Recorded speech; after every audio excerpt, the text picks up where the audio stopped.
Hello, and welcome to Q&A Thursday at our new home, the Rag Company Podcast YouTube channel. I hope you made it here safe and sound. Whether the weather was good, whether it was bad, you're online. It should be fairly easy. Right, but, that's right. I am going to take a moment before we get into anything else just to point out, welcome to the new home. And I just want to lay it out for the folks who may not have figured out how to get to this channel yet. Please, if you know somebody who is coming to the Q&A and they're suddenly asking around like, hey, what? I thought the show was going to be on today. I'm looking around where to go. I've posted so many messages on so not many Dane's fault. platforms. That's what we need so to many get that. Places. Put that out right now. It's not Dane's fault if you're not here. Out of my way, a million different directions, probably to the point of being incredibly annoying, just to make sure people knew that it was happening on this channel now. So if somebody gets lost, please help them, direct them over here, and we'll have a great conversation about detailing and detailing techniques, products, you name it. We're going to have some fun. Exciting. It's going to be a good time. So I just want to get that out of the way first, and please help each other. Okay, moving on. What do you got? So who are you? Well, I'm Dane Hennon. And who's That's to his Levi right? Gates to That's my right. Levi Gates. It's me. Yeah. And then over and here, over on the left side, that looks It's like Anthony Fisher. Well, thank you very Yes. much. Yeah. For those who are like really new at this, then yes, Yeah, you kind got of that dropped now. the ball there. Okay. That's all right. I was just trying to make sure. I'm assuming people who made it It's a this new far house. and Let's are- just enjoy yeah, it. Okay, yeah, they're aware of Try that not to much. ruin it. Yeah. Exactly, right? Be friendly with the neighbors. Yes. Yeah. So, welcome to Q&A Thursday, where we answer your detailing questions. Sometimes we go a little bit off our rocker, right? And we talk about little other bit. things. I have a feeling that today we might have to go on a few different tangents. We Well, might yeah. have to, right? I'm because there's guessing certain there's gonna be people- fewer commenters There's certain than people that are a usual. little bit late, right? There's a party happening right now. It's a new place. They need Yeah. directions on how to get there. There's a housewarming party. So they got to make Yeah. a couple stops before they can get here before things. Yeah, get maybe they got to truly pick up a crazy. charcuterie board. A Well, charcuterie and board. some people may have maybe a gotten fruitcake. Or the wrong some- address. You know, they might have tried to map quest their way there. And Yep, that A lot is of got a true. little lost. Oop, that's page 5, not page 3. That is Whoops. true. Yeah. So as far as housekeeping goes, I mean, this week, for the most part, it's been pretty busy. We haven't really had a day to just do office stuff. So That was part of my day yesterday and Yeah. today. yeah. Guess what we forgot to do yesterday? What's that? We forgot a product to do in our Amazon videos. Oh no! We forgot one. No. Oh. So we got to do that again. That does happen from time Yeah. to time. Ever will they do We it. missed one. We missed one. Gotcha. So- So We got to do that. And they were telling me about it, and I said, "Dang it! Oh well, what are you gonna do?" what can you do? Am I right? gotta just do it I again. know which one you're talking about too. Yeah. So I guess from here, right? We've been doing a lot of video shoots. On Monday, we have a pretty cool, satisfying Saturday that we shot, and then on Tuesday we shot. I don't even know. Tuesday we shot another interesting idea that I think will be, hopefully helpful. If you guys saw our Instagram, I actually posted up a reel. It's just a small teaser of I'll just say it, of fender liner restoration. It's very specific. It's a very fascinating video on pressure washing, steaming, and then spraying interior dressing on the fender with It's liners. not. It's not. It's true. Oh, it's more than that? It's a true restoration, Levi. This is something. So you took the wheels off? This is something. Yeah, this is something for not the lighthearted people. So if Yeah. you restored it, did you that's just not the buy right a word. new one So, and tear I'll out tell the you old one this. and put a new one in its place? It's all- Restored. This is not for the lighthearted people. What's the word I'm looking for? It's not for the faint Faint of heart. of heart is So what Right. I faint will of tell heart you, is what I'm looking for. I've done a fender. I did a fender well restoration in my days. You have okay. It was for one customer, Yeah. and he goes, "I need you to clean those." And I said, "What?" What? That's And not he goes, what I'm being paid for. Yeah, he goes, "I need you to take the wheels off and get in there and really clean it." When did he want And to I watch said- you with his finger And in I his belly said, button? "No." I said, "I go, why?"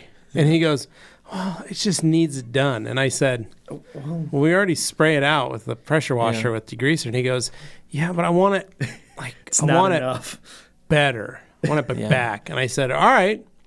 I'll give you an extra $50. I told him just do it. I told him it's going to be. I'll charge you $100 to pull the wheels and put them back on. Yeah. Yeah. And I'm going to charge you another $300 to do it. Oh, and he nice. goes, "So $400." And I said, "Yes." Considering I Make already it worth your while. because the car was so clean and he was a repeat customer, I was only charging him like $200 to detail the car because it was Right. always spotless. That was not built into the price. So I was like, "This is dumb, but I'll do it." And the customer, you guys know him very well.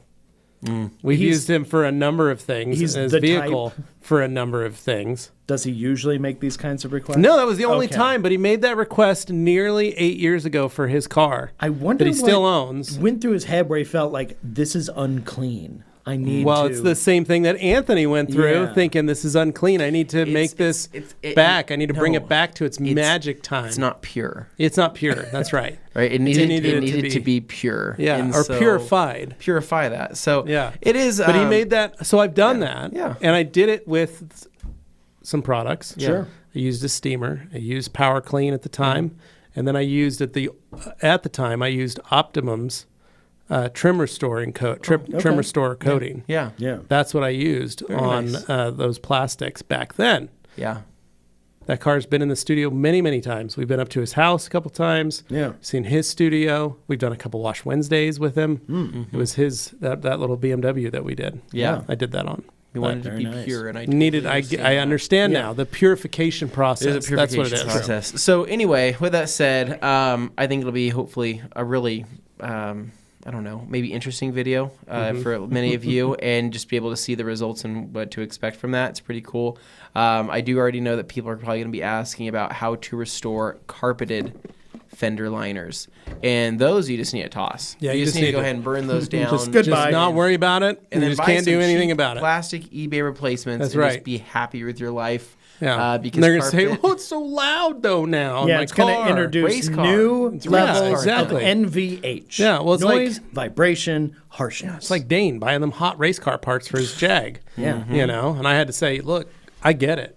Yeah. I understand. I run those same parts yeah. in my race car." Yeah, I get So- it. The old So Lantra. we have that coming, and then we've been shooting some stuff that it's going to be coming up for the sale here in the next month. So we're trying to kind of get ahead of the game here on some of that stuff, and it's going to be exciting. It's going to be hopefully hilarious. I've put myself in situations that I shouldn't have put myself into No, for video no. purposes. Can't wait. And I think many of you will benefit from that. There's going to be I think people are some, going to like it. I think they're going to love things it. clipped for posterity, I'm guessing. Yes, that's exactly what's going Yeah. on.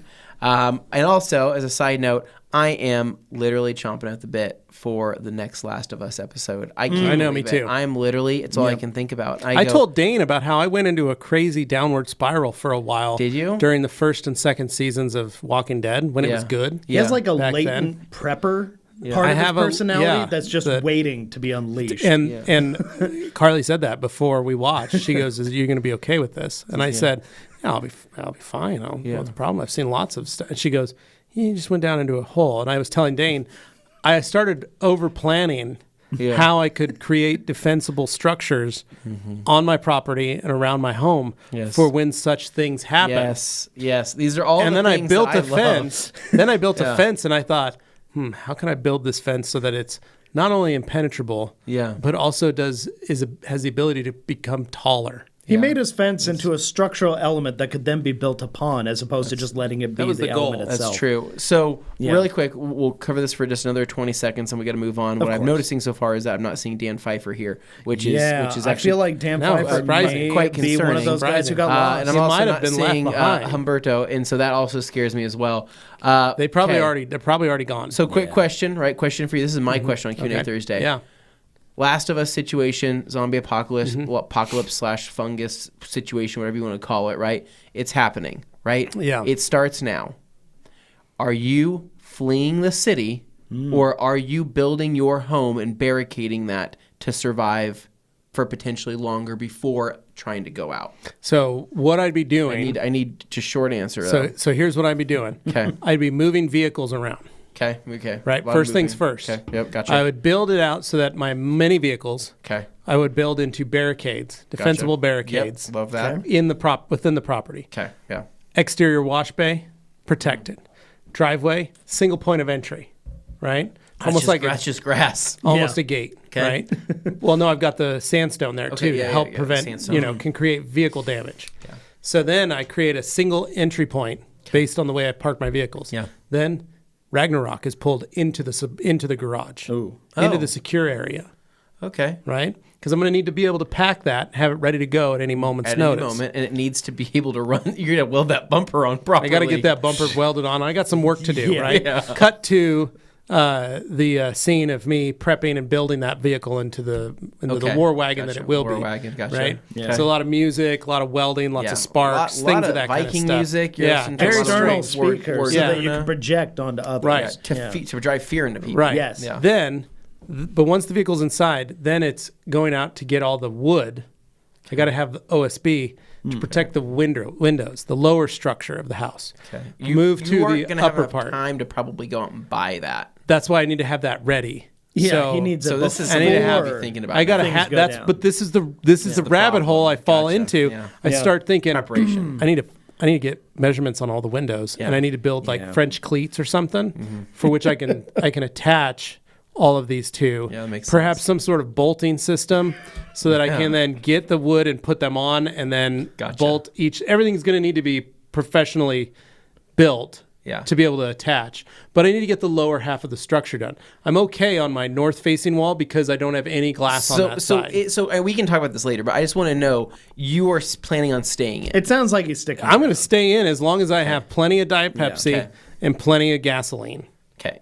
That All right. then I'm in. You're staying in. Then I'm Gotcha. in. But I have the outer where if I need to load the family up into the Suburban, Augie's already got his tool. He's ready to rock because he probably forged it. Yeah. For getting zombies. I've taught the children What at this to do. point what to do, Okay. not to wait. They need to know. I got the dog in there, got the wife. Hopefully they are alive still. Good looking out. And I'm good, and I'm not yelling at my children like I did during the pandemic. Like, stop playing with the infected people. Well, you're going to have a checkpoint in Right. your house, make sure nobody got bit or anything. Correct, First. that too. Okay. And then Sorry, I can if you pop did, the door. you're staying behind. If we have to evacuate, we evacuate through the door, but we're already within the war wagon, ready Yeah. to make our way to the mountains. Safely. Okay, so Okay. That's where I'm at. Okay, gotcha. Dane. Short answer. Dane, that wasn't a short answer I was looking for. Dane, what are you doing? And the vehicle will short? be properly Are you detailed. I'm hanging staying out in? at home. You're staying home? Yes. Dane's got a very great defensible Any location. short-term preparation that you would do? The word- the windows? No, I'm taking a book out of his page out of his book and reinforcing that fence. I like that idea. Doubling down. Yeah. And So- basically shutting off all entrances on the first floor. So, in short, Yeah. I'm doing something very similar. Mm-hmm. I am barricading the home in one way, shape, or form, and however I You're can in a do it, single right? story house. Which- Dane and I which- have the advantage I of know, having I multiple know. stories. Yeah. So unideal. I would ask my neighbors across the street if I can go into either their basement, which is massive, it's the size of a house, or if I can go into their upper story with them. If they are not willing to let me in, kill that's them. okay. I understand, right? Yeah. I will do what I can to barricade my home. I know I have about a couple months worth of food in there. You've got through the just upper area, cans too. of food and whatever else.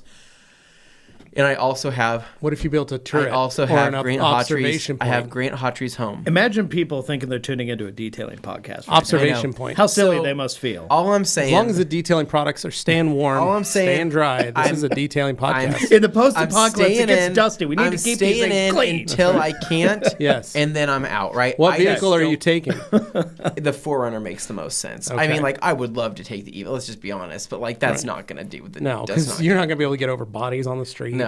I got the You're gonna rip a bumper off. Dodge Ram actually would probably. You need to be get a that shell. beast. You need to get that shell on there. So, all right, that's what we got. So let's go ahead and jump into some questions now. We have Holy, Grant Hotry. why's it got to start with Grant? Oh, it come says, on, man. Is the show that's here or on just- Dane's Serial Twitch channel? Why? And Alex Dewar saying, Happy Friday Eve from America's Hat. Hope all is well. I'll be in and out on this one. Hopefully, G. Davis has recovered from whatever he was doing and is able to attend. We certainly hope so. Larry Singleton saying, Hola, folks. Larry's coming in. Probably got a couple 6-packs of beer. He's Yep. ready for the house party. Chilling? Yeah. Right? Yes. He's ready. A new house.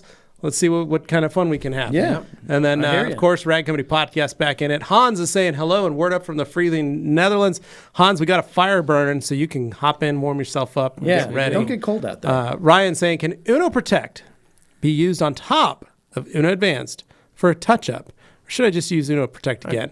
I'd be fine with it. I'd be okay, but I would rather just use use Uno Advanced. More Uno Advanced. Yeah. Yeah. I mean, that's what you just replace Stronger. Uno Advanced with Uno Yeah. Advanced. Yeah. Keith Jackson says, "Hi everyone, loving the relaxed elevator music." That's nice because Thanks, we were Keith. listening to some Amon Amaroth Yeah. before we started. Very aggressive It was music. quite relaxed. That's what I listened to when I drove into work this morning. It was Yeah. quite nice, very relaxing. Puts very, Levi at ease. Yeah, I wouldn't. not calms for me down. We got Ryan's question, and then we have Gorilla Jeebus. Gorilla Jeebus asking, "What's up, everyone? Quick question: do you guys think shampoos, Pearl and GSF, clean better than rinseless washes? Absolute O&R. Feels like they don't, but maybe I'm missing the point. It's subjective for a lot of people. It really does boil down to how well you feel like you're cleaning the surface. It depends on the type of wash process you're using. It depends on your actual skill at washing. There are times where I'll wash the car, and if I'm just rinsing, I'm rinsing because I want to go fast and quick and make it simple and easy. When I want to heavy decon the vehicle, I'm going to use a lot of water to decon the vehicle. I don't really like deconning with rinseless because of the fact that I'm going to make a mess, so why not just bust out the hose? Yeah, at that point. It's going to get wet. Everything's going to get wet, so let's just do this. So that's where I think some people feel like, ooh, I can do a lot with one or the other. It just depends on what you feel. But I think surface-wise, just cleaner, surface, dry, I think rinseless works better. But if you have a dirty car, like any standard scenario, dirty car rolls up to your shop, nobody, at least amongst us who have the familiarity with like good rinseless and all that kind of stuff, is going to, balk at the fact that I'm going to use a rinseless instead of a soap. Because you're going to get a good result. Yeah. You are. Anthony? And it's just not going to make that big of a difference. I think it's the same as Levi says, subjective. I mean, like whatever you genuinely feel like is cleaning the surface best. But I mean, obviously, there's people out there that, think that O&R or Absolute or rinseless is always going to do a better job than a soap because of there's being soap residue left over. And you have people that argue the whole polymer thing. I mean, I don't know. I think that however you get a clean car is the best answer. Man, I don't know. I don't know. I feel like I've started in both places so many different times with whatever my next process was. I felt both of them were spotless. I felt both of them were clean. I never had any issues. Agreed. One just adds an extra step, though, that you don't necessarily need. Larry Singleton says, Gorilla. Oh, Keith Jackson. There we go. Keith says, I'm just an enthusiastic weekend enthusiast when it comes to detailing. That's great, Keith. You're just the type of guy we want to have around here asking questions, so thank you. And then Larry, cracking up one of them beers, going, they're not designed to clean better, but are an alternative for when a full, complete water wash is not possible. Thank you from the back there, Larry. Appreciate it. Jojo Crawdaddy, I like that Nice. name, man. That's a true Southern name right there, man. It's a good name. Says, sup, TRC crew. What's and up, then sup? JD Garage says, what's up, TRC crew again. What a beautiful day for a Q&A. I don't know it's about a winter you guys. wonderland out there. It is a winter wonderland where we live today. We got like 3 inches. Yeah, you guys were doing snow. Recoveries this morning. We should have been filming those. We did. Yeah, did you put them on the YouTube channel? I didn't do that, but I will say that when we had to recover those poor 2 women, right? That Did were they have bald stuck. tires? No, they just they didn't have a vehicle ready for the road, right? Oh, What were they driving? They were driving a Santa Fe. Santa Fe. Hyundai Santa Fe. Was it one of the rare front-wheel drive Yeah, early ones? it was, yeah. Huh. Okay. And so It they're wasn't an driving early that. one. It was a second generation No, model. I didn't watch the video, so I wasn't sure. Oh.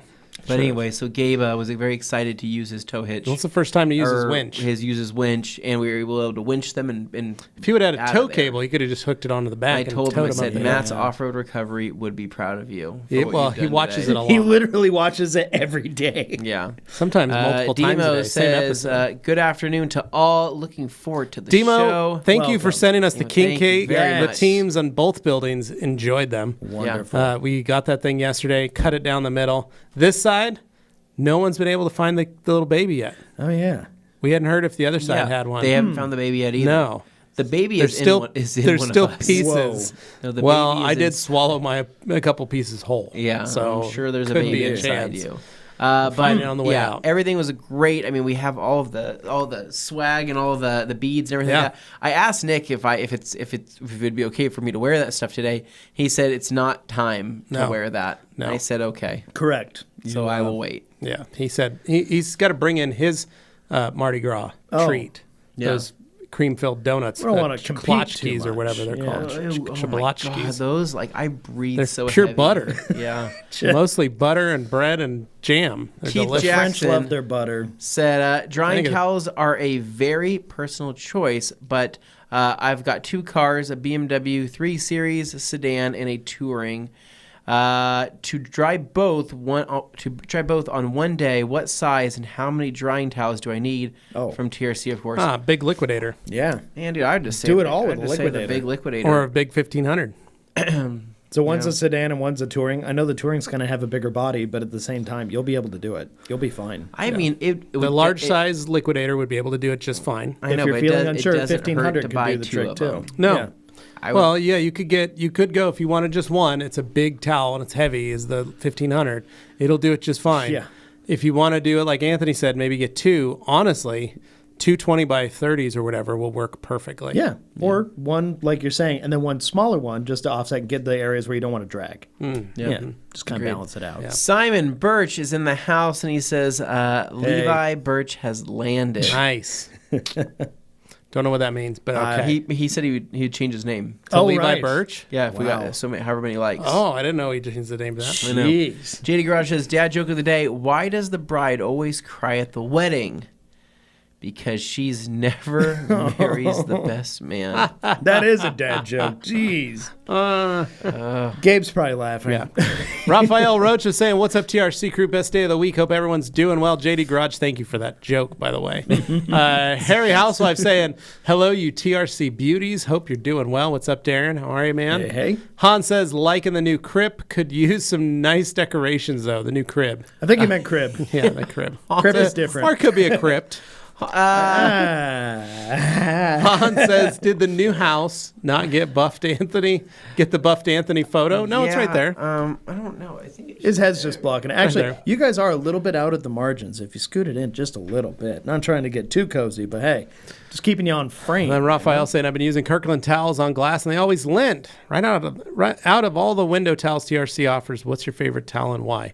FTWs. Yes. FTW. Those are our favorite glass towels. They're designed for that. So the reason that Kirkland towels are linting on glass is not because they're Kirkland towels. It's because you're using the wrong weave on glass. Terry towels, any type of opposite weave that's not designed to be like waffle, twist loop, or a glass weave, the surface tension on glass is much different. And so obviously it's not as smooth as when you put like a protectant on the outside, because on the inside we're cleaning the glass.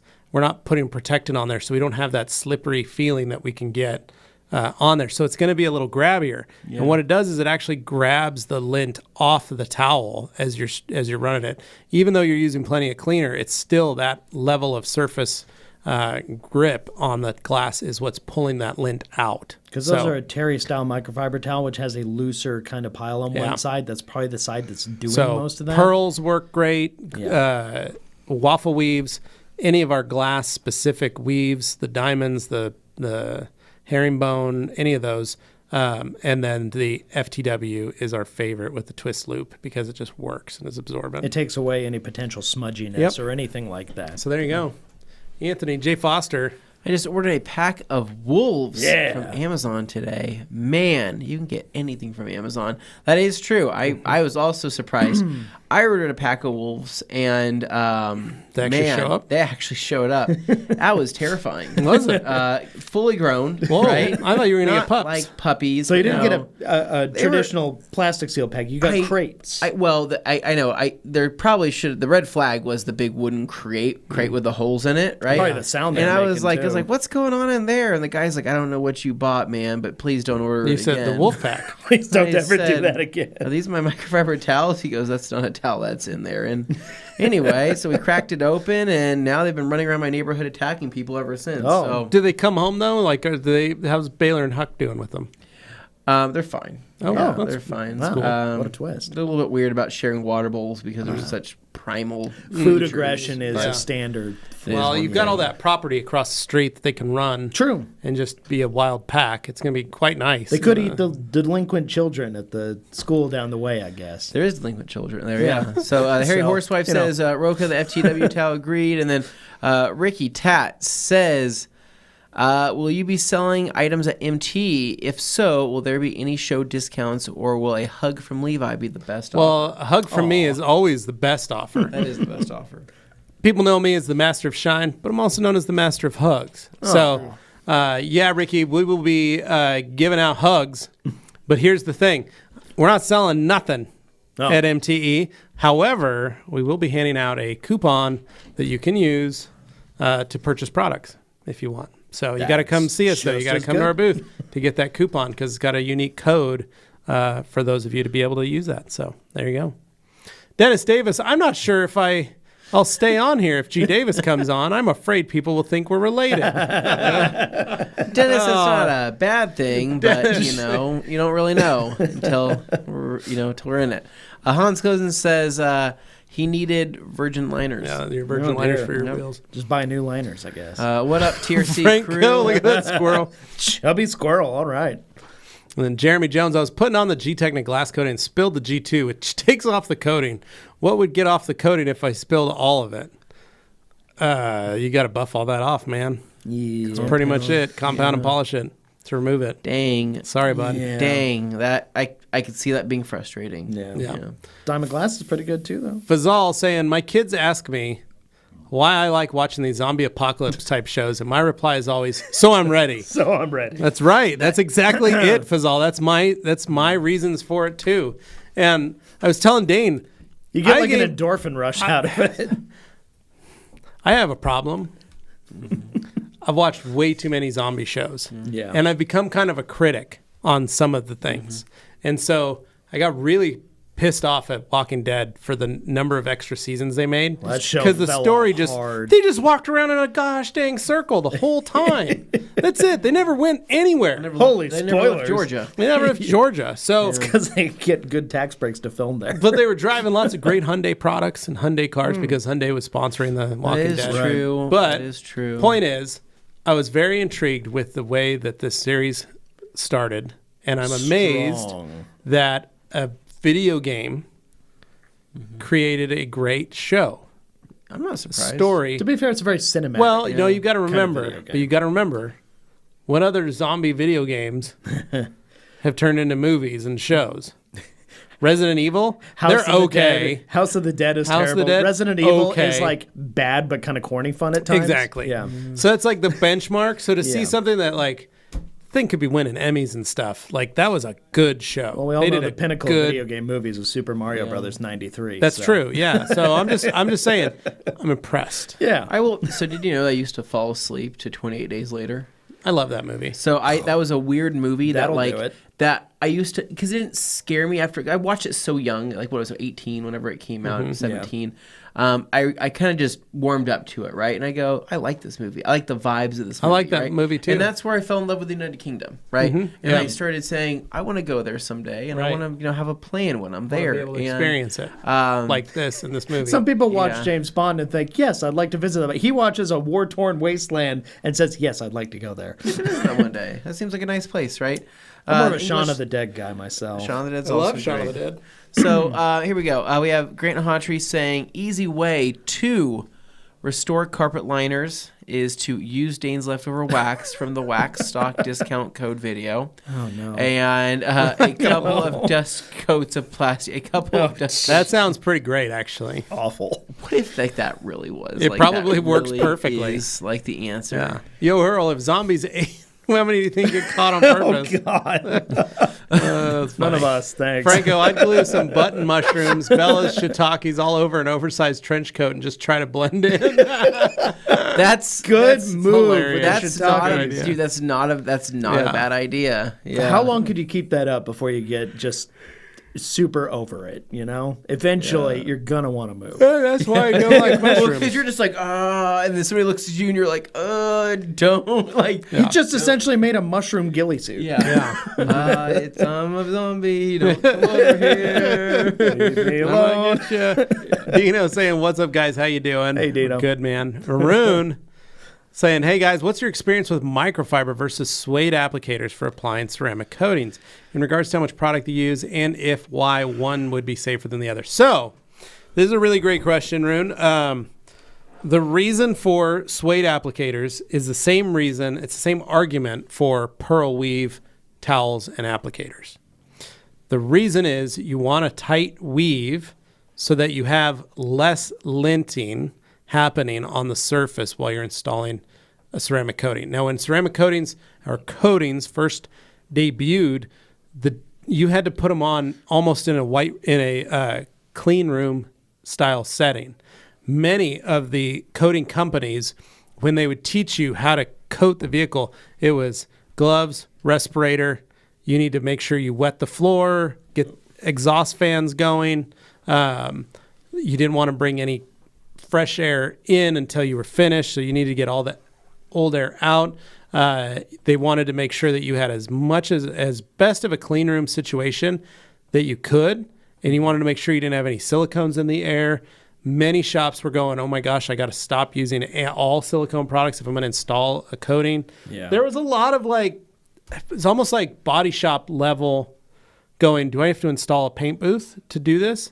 Like, do I have to build out a whole new section to do this? Because detail shops were notoriously dirty. Yeah. So the starting point was utilizing those suede applicators, because at the time there weren't that many blends. There weren't that numerous of blends of towels, or people hadn't found that you could use a different type of towel on a car other than a standard terry cloth towel. So, and if you cut terry, it unravels and lints, so then you're just creating more of a problem. But so if you cut microsuede, it's a little more forgiving. Microsuede holds itself together. So that's when these companies started packing small applicator pieces in a block.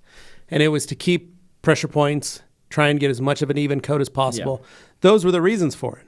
Nowadays, you can install coating outside in your driveway on a nice day, as long as it's not breezy, as long as you've got a pretty nice open work surface that's clean and free of any heavy dust. I mean, if you live right next to just a giant open dirt field, I would say don't coat over there. Heavy pollen in the air. Well, if that parking spot across from your house, directly across the street, and that gravel road.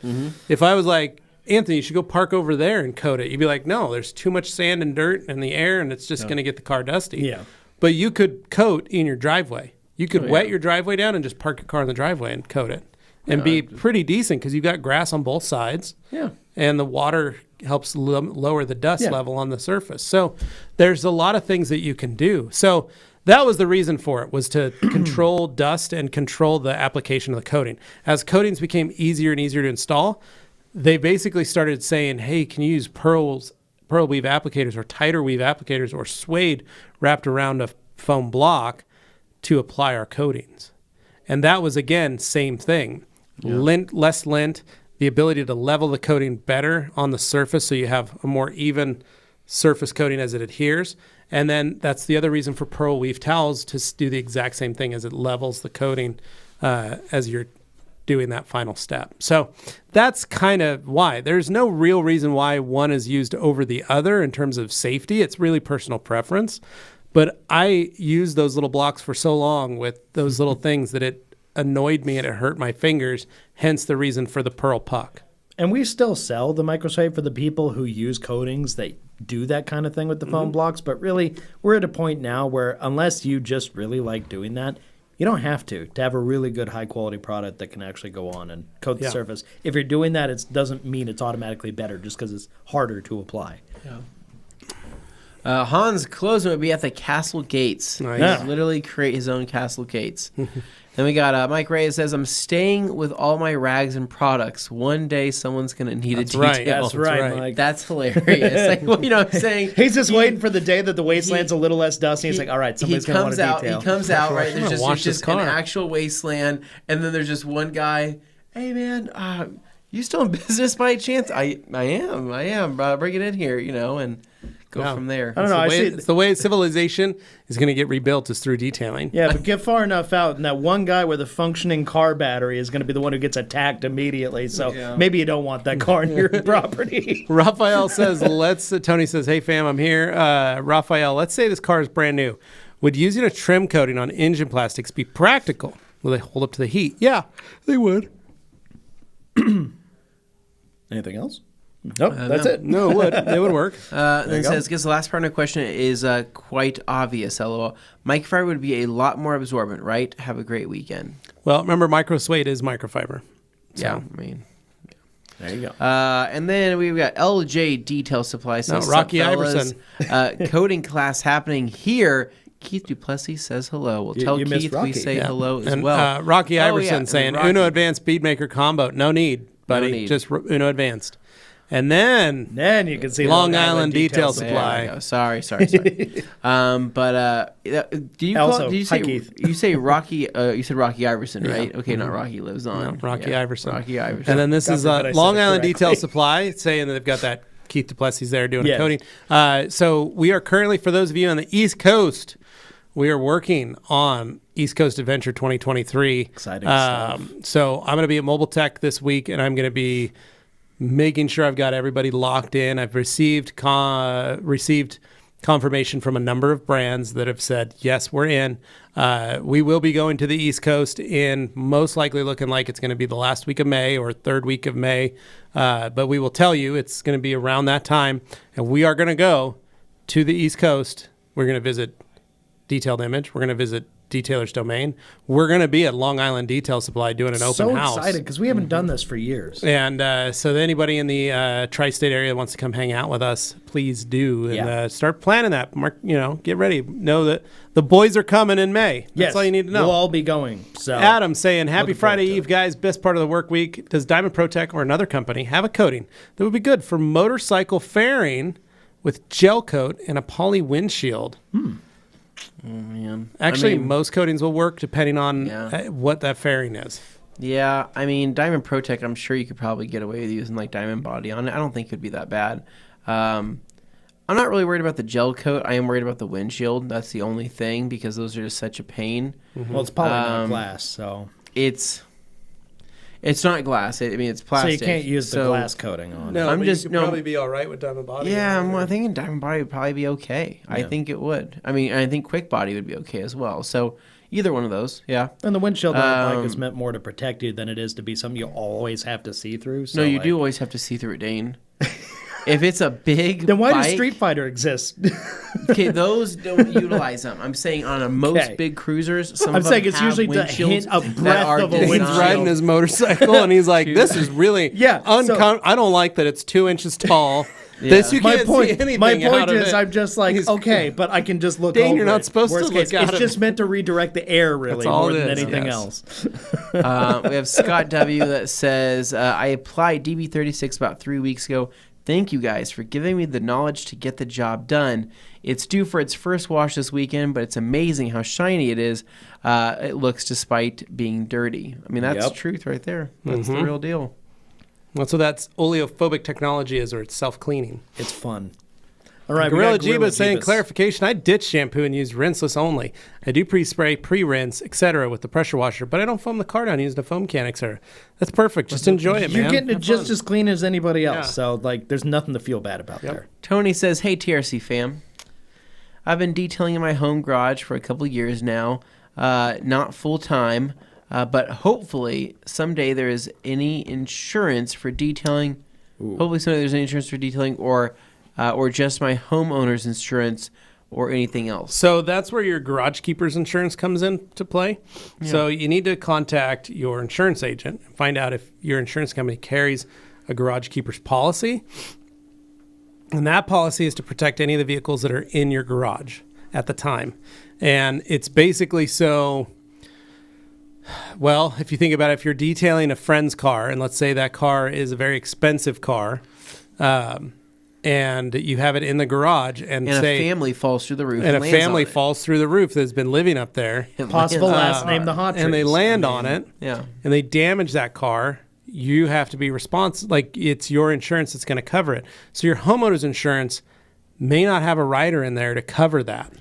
It covers your cars that are part of your property, and it'll cover that. Let's say if your cars are in the garage and a tornado comes in and knocks the house down, or the house catches on fire and the cars are in there and it burns the cars. It'll cover stuff like that, but it's not going to cover if you just had oh man, I had a friend's car in there.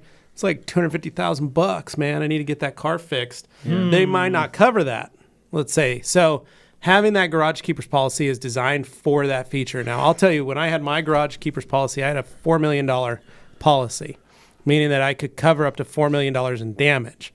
And the reason for that was I literally remember I did it. It was like $2 million. I think I had a $2 million policy. I walked into my shop one day and I had that spray on ceiling insulation. Right. but it was like 45 years old. It was ancient, yeah. Right? So a chunk, about the size of this table, just through temperature changes, broke free. Mm-hmm. And when it fell, it turned vertically and landed in between a new Porsche 911 and a restored 55 Chevy pickup that I had sit in the shop. It didn't hit either one of those cars, and thankfully the airflow blew it into that way, but it was for reasons like that. When I saw that piece and when we lifted it up, it was probably about 15 pounds, and it's all concrete. Yeah. Yeah. And I thought, wow, I could have broken windshields. I could have scratched the hell out of paint. So I would have had to fix glass and front ends on both of these cars, which could have been $50,000, $60,000 on either car for the pair of them. Plus now I have to fix I've got a roof that breaks. Yeah, and now it randomly will break and fall. That's awesome to know. It's proven it's going to be a thing now. Yeah. And so that morning I called my insurance agent and I asked to raise the price of my insurance. It didn't go up that much. It was maybe like $50 a month. It wasn't that hard. Yeah. But then I also called my landlord and said, we got to get this roof figured out because I'm not having this happen again, because I was bringing in other cars. So that's something that you have to work out. Now, right now, I will say this from home, I'm using only my homeowner's insurance, and it does scare me when I've had some high dollar cars in there. Sure. My kids walking in with their bikes. Yeah. Right? Yeah. There's stuff like that. Neighborhood kids. That's why now, if I pull a car in, I pretty much lock the garage because I don't want the kids coming in and out of there with their friends and all that kind of stuff. I just don't want to have the hassle. And it's getting to a point where I may have to invest in another policy just for my peace of mind. Yeah. So I don't have to worry about that kind of stuff. That's true. It's a great point there, Levi. Good thing to ponder. The Gorilla Jeebus says, I feel like soap does not remove more dirt and grime, traffic film, than a rinseless wash agent does. That's good, man. And the biggest key is, for most people, is you got to remember, you are already washing all the heavy stuff off. So all you got to do is get the surface dirt off of it. Yeah. And that's what you're doing. So good job. Too true. Yeah. And we have Rafael Roca says, going from left to right, what's the most underrated detailed tool or product you've used to date? Underrated. Things that stand out as uniquely special, but you just don't hear about them much. The for real.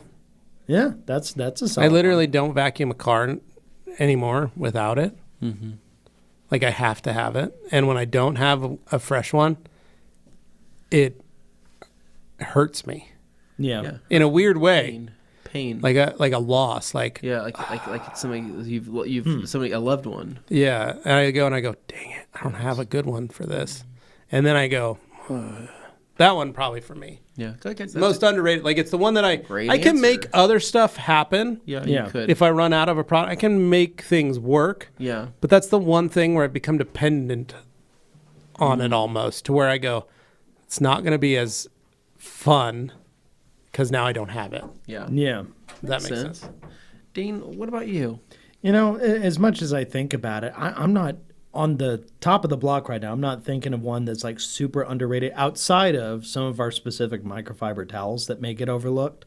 I think there's a fair number of those that detailers may just skip right to the ones they hear about, stuff they think gets hyped or whatever. Mm-hmm. But there's definitely some really quality towels that just don't get the time of day as much. Personally, I think for me, it's a really basic one. The herringbone weave glass towels, the diamond weave glass towels. I feel like people just don't talk about those much. They don't. Everybody goes to waffle weaves. They go to FTWs. And FTWs and I waffles went straight to FTW are for glass. great. Zero problem with those. But I think there's a place for people who don't mind having a little bit of that extra friction when they're cleaning. I just feel like they do such an awesome job of that final pass. Super clean. But yeah, you got to fight the towel a little bit because that's just the nature of working on glass. So outside of using something like an FTW where it's going to glide more, you fight a little bit more, but I just feel like the end result is so nice. But, people just don't talk about it much. So, I would say glass towels like the super thin, shiny ones like the diamond weave and the herringbone weave. I like that. Mine's an easy one. I already knew what I was going to say before I finish the question. Oh, of course. the Scan Grip Eye Match 2 headlamp. Ooh, That's good a one. I can't detail without it. I won't detail without it. Would you say it's underrated though? Because I have heard a lot is of guys say underrated. that. No, because it is that's- underrated. Like literally, The goal is that you don't realize that you need it so much. I see It's so pictures- underrated. So it's already great by people's standard, but it's even better than people think. I see pictures of people detailing all the time on Instagram. I watch videos all the time, and not more than half that time, I'm not seeing anybody with proper lighting or a headlamp. I see people doing interiors without a headlamp. I see people using, setting up other lights that are fine. But I mean, you're not going to see half the stuff you should be seeing unless it's right in front of you, if you have that light right in front of your eyes. And I mean, I think every home enthusiast, hobbyist, I think every pro detailer, I think anybody that's And the even fact that it's remotely into rechargeable. detailing should have the Scan Grip Eye Match too. I think it's like one of the best tools you could ever have. Well, and what people- it changed the way I detail. The other thing is the spectrum and light that it puts out is Yes. perfect. And there's so many people. I remember this. So many people when light first started, before Scan Grip got really popular, there was people finding that they could use light to detail. And there were some people that were going overkill. They're going, I need, they get 100 lumens and they go, that's all you really need. You're drowning out all the shadows at a certain point, and then you can't actually see any I definition. need more light. I need light behind me on both shoulders. I need light over me. I need light in my hands. I need them on my elbows. I need them on my hats. God. You just need I need focus all light. these lights That's it. on there. I need to put lights in the interior. I need to do all this stuff. It's a party. Yeah. When in reality, if you start getting too much light in an area, your eyes can't handle it. And I remember there was this one kid, he had a 900 lumen lamp. And he was like, this is my inspection light. And he hit the button. I was at our friend's place down south. Yep. And he did it. And he was that guy that we always joke about. But he hit that and he goes, let me look at this Fender, show you. He shines that thing on there, and it was literally vacation, dude. searing People, eyeballs, and you couldn't see, and it was so bright. Yeah. It was too far in, and I remember saying to him, I go, how many lumens is that? Yeah. And he goes, 900. It's the best flashlight in the world. And I go, that's okay for a flashlight in the forest. Yeah. You cannot, nowhere. we cannot do any type of paint correction at that level. And he was like, yeah, we can. And I just put my Scan Grip on and started working. And he was over there polishing. Then he'd stop and he'd pull out that light. And you'd see him It's pounds of it. trying to look at what he did, but he couldn't see exactly what he was doing because there's so much bounce back that it burned. It's designed for a search and rescue plane to It find literally you when you're was stuck in the wilderness. But that's the thing is there's so many people still to this day that go, I got this climbing headlamp that I found because it's 500 lumens and it lights up everything.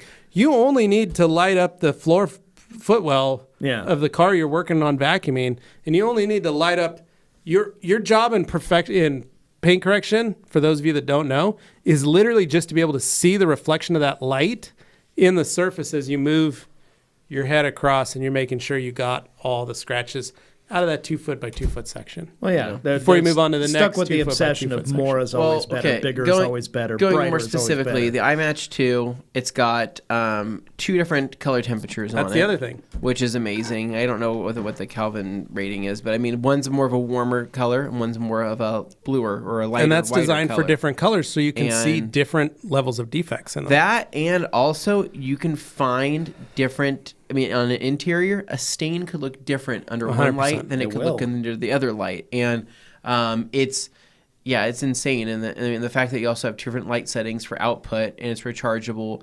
When I'm not using it, it's on my charger, and when it's not on my charger, I'm using it, and I usually drain it by the time I'm done with it because that's how much I have it on my head, and I use it for everything. Inspecting the paint because I love the way it represents that kind of beam of light.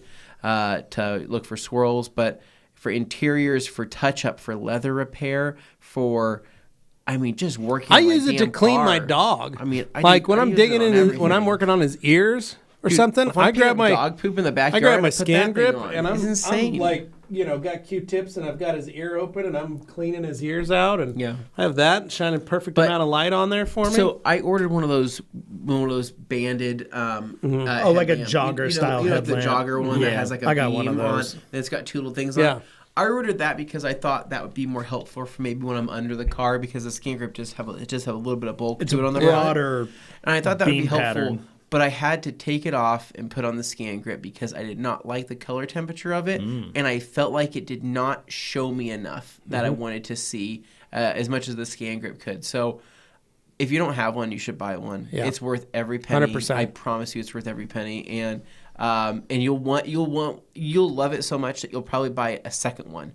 I want to buy a second one, so when my one dies, I can swap it over and put on another one. Well, now that you mention it, I can't think of a single person, you or I or you, ever recommended that light to who came back and said, "Yeah, I wish I hadn't bought that." No one has ever said that. Dane could use that. Like, if you don't have one already, you need to go grab yourself one, because you could literally use that while you're walking Callie in the dark. Yeah. It's so much light just walking the dog, and then just having a headlamp. Once you have a headlamp, you don't realize how much you use it. Like when you were working on your furnace, like same thing. You that would have been handy. Put that on and go, oh, like when I was talking to AB, that's what I did. I threw my headlamp on. Even though I had my lights on in my garage, I still put it on just so I had actual light. Well, it's funny frees because up your hands too. You mentioned that band style one, that like Chuck. I bought one of those for like my trip. Remember last March I went out and drove into the wilderness and had the camping trip thing. I bought that, and for the reason he said, the light, output, the color temperature, all that stuff, I didn't really care for it. So that was just without thinking about it. I just haven't used it since then, and I feel dumb for having bought it now. The skin grip you will use. This case, though, Steve Warren, who runs Garage Slick here, it's a window tint and PPF. He has one for every one of his employees. Yep. Oh, yeah. But he says, like, in the shop at any given time, he's got, whatever it was, like 4 or 5 of them. They're great price. And I said, you just have that many? He goes, dude, he's like, I ran the one down to where, like, my battery, after 3 years of wearing it, I might get like 20 minutes of battery life, but I wore it every day for 3 years. And I said, he's like, I wouldn't, my business wouldn't be the same without that headlamp. And I said, no way. So anyway, that's a good one. That's a really good one. There's that. Keith Johnson saying, used O&R for the first time at the weekend. I really enjoyed the experience. Question though, when there's a lot of road grime, should I pre-treat with an actual pre-cleaner? I don't like that word you used. Before O&R, or is O&R enough on its own? You can use a waterless wash. You can use APC. You can use a pre-cleaner. You can do anything, or you can just use O&R and do it a couple times. It's pretty simple. You can also pre-treat with just O&R. It's very, very easy. Yeah. Bearded Hunter, good afternoon, gentlemen. Hope all is well. I put 2 coats of Diamond Body 36 and Diamond Glass on the Tacoma this past weekend. Must say that DB36 is by far the easiest coating I have ever used. It's nice that you can have one pretty that's impressive, awesome isn't it, and Hunter? it's easy to use. Yeah. Ricardo saying, happy Friday Eve, gentlemen. What's up? Hey, Ricardo. Harry Housewife says, my wife's favorite jokes. Why don't aliens eat clowns? Well, because they taste funny. A classic. And then Grand F. What's y'all's go-to for drying towels if a mobile detailer is washing and detailing 5 to 8 cars in a day? I mean, Go to drying towels. Man. we all when have I was our a preferences, when I had so. a shop, I ran. We made a towel that we don't make anymore, but I basically used waffle weaves for that. I bought Higher Pile Avalanches, which was an old towel we used to carry for my fancy washes until I moved to the Pluffles. Nowadays, I use liquidators. That's it. Like, I think that's the best price point with the most absorption and the ability to do the most number of cars. I think if you had 3 large liquidators, you'd have a hard time getting... unstoppable force. You'd be unstoppable on those 8 cars. Yeah, because the Gauntlet's amazing. I love the Gauntlet, but after that many cars, those towels get pretty heavy and pretty saturated. You might have a hard time getting a lot of that water out. The Gauntlet, or the Gauntlet takes a little longer because it's so dense compared to the Liquidator. It's more dense. Yeah, so the Liquidator dries faster. I mean, so Liquidator or the Double Twistress, either one. Franco says, the hairy horsewife. Why do scuba divers fall backwards into the water? Because if they fall forward, they'd still be in the boat. Oh, my teeth hurt from that one. It's made funnier just by looking at his avatar again. Tony says that Quiet Coyote towel seems nice. I might have to get some for the missus. Yeah. Quiet Coyote towel. Quiet Coyote. Harry Housewife's laughing at Franco. Grant says WD-40 in the newspaper is best for window. Oh, look there at you go. Grant. Being contrarian. And then Darren saying, 1 for the Master of Shine. So for years I've been jeweling as a final step of polishing. Is it needed or is it a pointless practice? So That'll be a fun one. Dreammaker, PNS Dreammaker, pretty much negates that last level of jeweling for most cars. However, the finish that you get from jeweling, I usually would only do for when I have to do a show car that's going to a show. It's very rare that I'm going to use it for anything else. I don't do it on daily drivers because I don't really see the point on it. I'm already creating a large amount of gloss with my first polish, and then I can cheat it by putting a filler or something like that if I want to. But we go back to that Thunderbird that I did last fall, a year ago. That's the only time I jeweled it. But that paint deserved it. I Jewelin'. that I did a little was- jeweling because that paint was show car paint, and I had eight layers of clear to play in. So I wanted to bring it to its finest level I could, and I was sanding that car with 5,000 grit before I started compounding polishing. the So show cars and I maybe think Garage that- Queen. so that's the only I think- time I used it. I think that the effort that goes into that, final jeweling step, man, it's such a small percentage of people that would really notice it. I Yeah. mean, at least, Yeah. Your eye doesn't really even notice it. Yeah, and it's hard because then there's other products out there nowadays because detailing chemicals have become so advanced. There is a product that I can put on in place of a jeweling step and literally have the same outcome or what's perceived as the Like same outcome. if let's say we got a hood from the junkyard, Yeah. we split it down the middle. You did 2 steps, a cut and a polish, Yeah. and you did Dreammaker. And I did 3 steps and Dreammaker. Do you think anybody would notice No. between our 2 panels? Maybe 1 out of literally a million people would notice the difference. I don't even think Not anybody. even that I don't much. think anybody. If Dane came in and said, No, I wouldn't and I be able to showed tell the Dane, difference. Are you and I kidding? said, grab that blue wool pad and used Uno Advanced and Yeah. join us and do a 3-way on this, I don't think anybody would notice. And we're people That's who the would kind of notice stuff. that's the kind we of wouldn't gloss notice that you can this. get nowadays. The with the average current person products. has no chance of noticing this stuff. Yeah, the average person won't see a difference. Absolutely. not. Maybe a fine detailer would see and go like, this side kind of looks a little duller, but it's really not that much more subjective. They probably Splitting say, hairs. there's more scratches on this side, but it's pretty dang glossy. Yeah. If you're going to do it yourself, it's just up to you if you want to. Joseph Lord says, "Hey guys, I've applied Body 36 to my Nope, truck." we got Oh, Decon. sorry. Decon says, "I've used CarPro Racer to remove G1 with no degradation of the coating lifespan or performance." That's great. That's There great you go. to know. Good to know. And then there we go. So Joseph says, "Hey guys, I've applied Body 36 to my truck, and when I applied it, I did spread it thin. Gave it 10 to 15 minutes before I buffed it off, but it was very hard. It was 55 degrees with 70% humidity. Came out great though." Yeah. You were right at the tip top there with that 70% humidity. yeah. So I would have dropped that time down to maybe 7 or 8 minutes, maybe 5 to 7 minutes. That way it wasn't so hard to buff off. My wipe off really does. I mean, it is based off of the temperature and humidity for sure, 100%, obviously. But I also have to just get a good feel for it. So whenever I'm applying Diamond Body 36, especially on different paints or just any of the Diamond Protect products on any other surfaces, I usually will do my application, but maybe half of what I would normally do to start, and then I just do a little test wipe. I want to feel how it feels after however long. But when you time it right, man, you time it right. And Yeah. wipe off is a beautiful Perfect.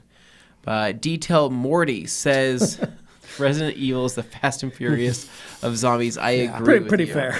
Yeah, that's a fair Jay statement. Hall says, my wife has a Lexus 250C, the hardtop convertible. What process do you recommend to clean and protect the hardtop seals that run across that top? Thanks for all you guys do. A lot of it is just cleaning them and then putting a dressing, a water-based dressing on will help them out. PSS also helps for that kind of stuff. Keep those seals soft. And the key is you want to keep them moist. You don't want them so that they're getting dry and cracked Dry and out, brittle. yeah. So, but yeah, that's the easiest way. Water-based dressing, run that along the edges, but make sure they're clean because that's what kills them. I see so many people that do that, but they don't actually clean the dirt and mud and grime Clogs up. out of those. So it's just you got a bunch same of dirt. thing with dirty piled up. fender liners. Yeah, okay. The Hairy Horsewife says, "Don't talk to me about video games. Watching Dane's Twitch the overnight, I see one of Anthony's scores and a jump on Forza. I spent the past 2 evenings Fiddling with my car. my car trying to make that jump. He's trying to beat your high score, is what he's saying.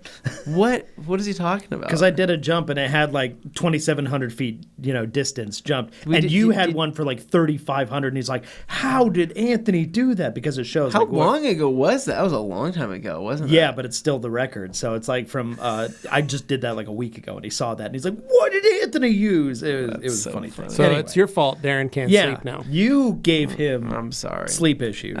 Dino here, last question here before we go to a break, says, picked up my Audi from Audi dealer, or picking my Audi from Audi dealer tomorrow. Man, I hope they did at least a decent job repainting the bumper.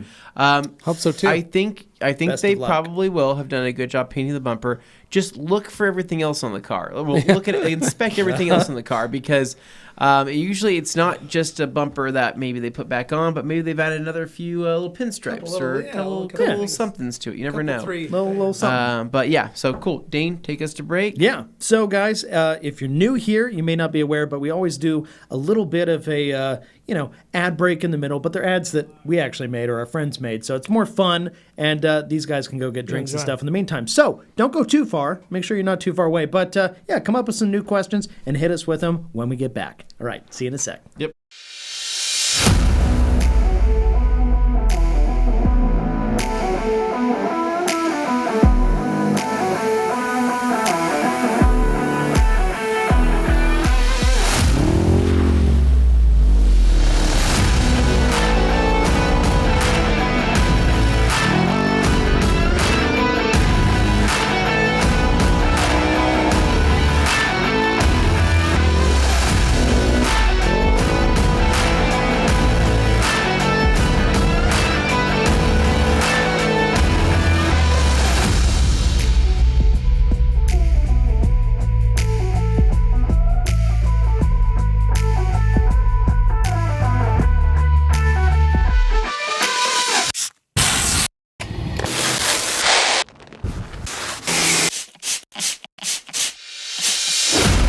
Go ahead, get dirty. P&S Off-Road.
Dane, I didn't know you could do any of that stuff. Neither did I.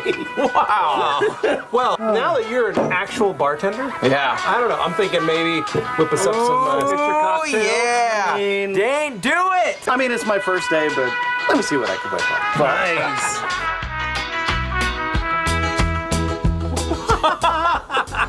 Oh, What? jeez, Dane. What? Oh, my God.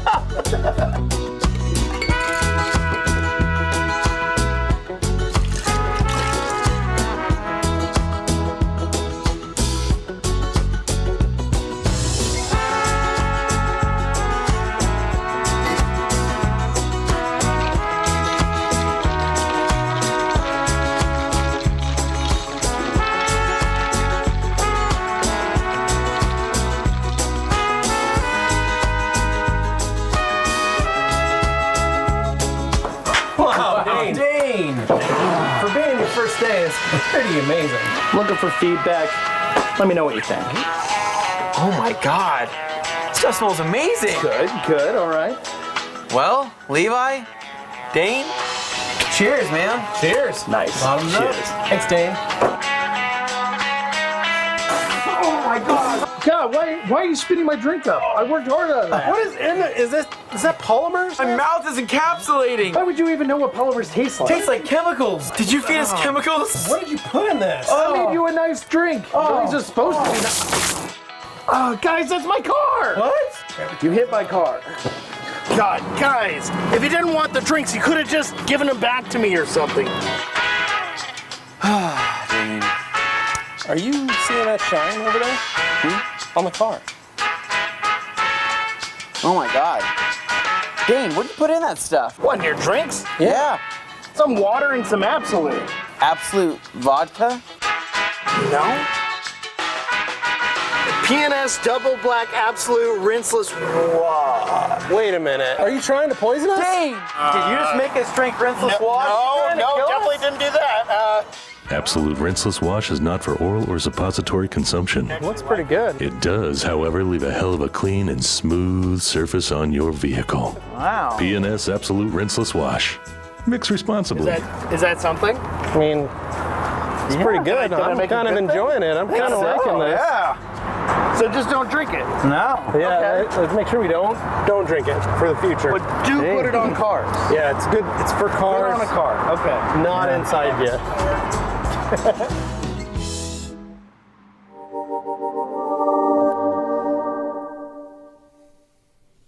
Hello, and welcome back to Q&A Thursday here at its new home on the Rag Company Podcast YouTube channel. If you're new here, obviously, I'm your host, Dane Hennon. To my right, host Levi Gates. And to my left, host Anthony Fisher. And Levi, you just took a big old swig of something I feel like is pretty new. Well, Dane, thanks, Dane. Last week it was new. It's now available in your stores today. You can pick it up if you want to try it yourself and have an experience like I just did. This is the Mountain Dew Zero Sugar Pitch Black Edition. Yeah. And thanks to our friends at Pepsi. Says it all. I think last week we had our own catches you reactions, off too. guard. It's one of the great things about the Rag Company Q&A is, Previews. being sponsored by Pepsi, being able to bring these kind of flavors to you in advance before you get to try them, we get to try them. We've had some great ones. The mystery flavor was delightful around Halloween. Yeah. Watermelon, what was that? Major melon. Major melon. Major Still melon was a winner, fan man. favorite. People Yeah. love that one. Yeah. I think we even got some of the Baja Blast. Baja Zero Blast. sugar was delicious. This one is... This one is Raspberry lemonade. That was another good yeah, one. yeah. That was a very delicious one. This one, it's too much grape. Is for it me. is it borderline Popsicle. scissor? There's is that actually what it no is? grape in that. Green Reed- popsicle. no, grape Reed- popsicle. Drinking it, all I could think was cough medicine. There's literally no grape in it. It's on the front. It says dark citrus punch. No Citrus. grape. I don't know if it tastes like grape. Well, what other yeah, there's dark citrus do definitely you have? and other assorted flavors. I'm sure it says somewhere on the bottle. There's grape in there somewhere. I'm Anyway, sure. so jumping back into the fun half here, Wakes we're you up. hopefully spicing it up. All we right. have a little bit of time Spicy. to get Yeah. a little crazy with things. We have Ryan from Spotless Rides says, late to the party, same bat, time new bat trait channel. Gosh, you That's right. you He butchered that. Wow. That's a classic, man. That's a classic line. Same bad time, new bad channel. I've never heard that before. Well, you've never watched the 1960s Batman Clearly. I haven't. I haven't watched with it. Adam West. No, so I did watch that. That's but what they would it's say been at the so very end. long, Stay man. tuned next week. Same bat time, same bat channel.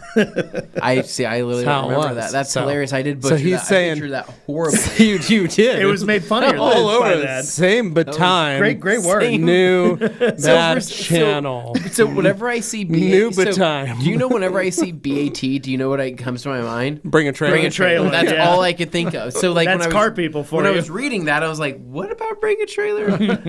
Tyler Cruz says, 2 questions, fam.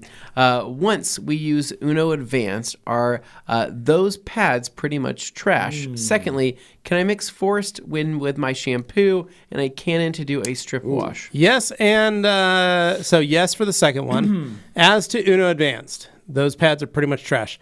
I have not had an issue with that problem. You just want to clean your pads. Rags to riches. I throw any pads related to Uno Advanced or Uno Protect into the washer. Yeah. Well, and that's really, I mean, all you got to do is wash it off. You don't even need to put a washer. Well, I throw them in my washer because I like them to be pure.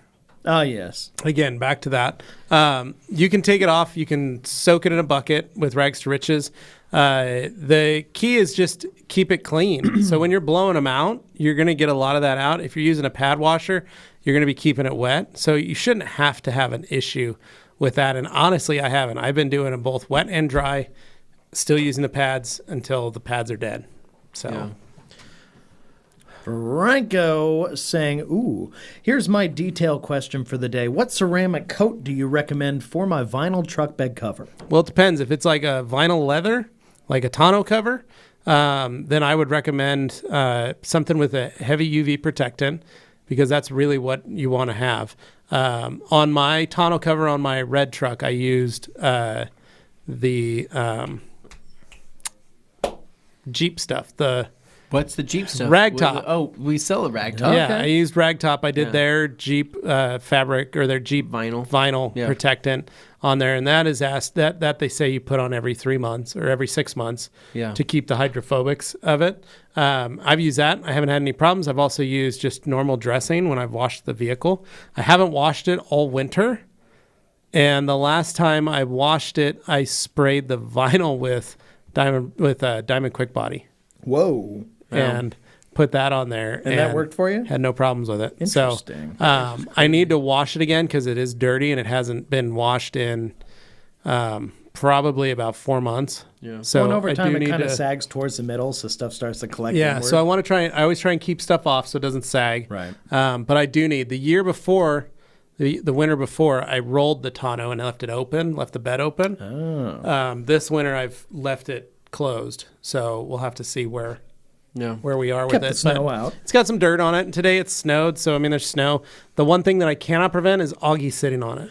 Oh, that's gonna. He stretches. I thought it you out. said you wanted to keep things off of it from causing it to sag. No, but it's a child. Human child. I have a will human child that definitely weighs like 80 weigh pounds that that thing goes and down sits in the center of it, and I go, please get off of that because more you're than a stretching out stray that leaf. tonneau. It's not designed for that. So. Grant Hawtrey says, back when coatings were like installing artificial clear coats. Very Yes, true. exactly. That's what it and was then like. Ryan, let's not butcher this again. He says, late to the party, new bat time, same bat channel. Or, sorry, he said same bat time, new bat channel. Yeah, you did it wrong again. TOC tease the new products. Looking forward to testing them out when the weather breaks. There you go. Oh, Good my call. God, Good give call. me another Whoops, too far. chance. All right, Derek Cox. My favorite, Derek Cox is saying, my favorite drying towel you have is the 1500.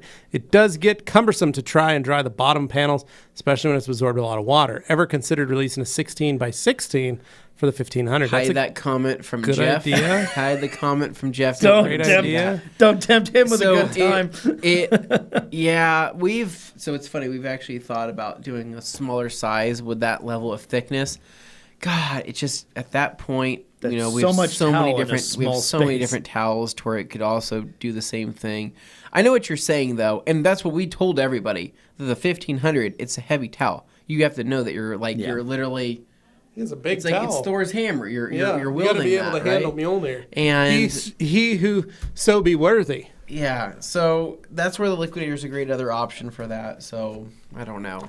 But, okay, I'm asking this because maybe, Derek, you just skipped straight to the 1500. Have you given the Liquidator a shot and perhaps gotten the smaller 16, square version 16, of that? yeah, Liquidator's 16 by great 16 Liquidator. If you bought two of those, I mean, you'd be going even further than the 1500 on its own could at that size. I mean, you'd be close at least. You'd be That's all fine. I'm saying. You'd be good. Yeah. R&B, is there any negative effect from adding more rags to riches to a load of microfiber?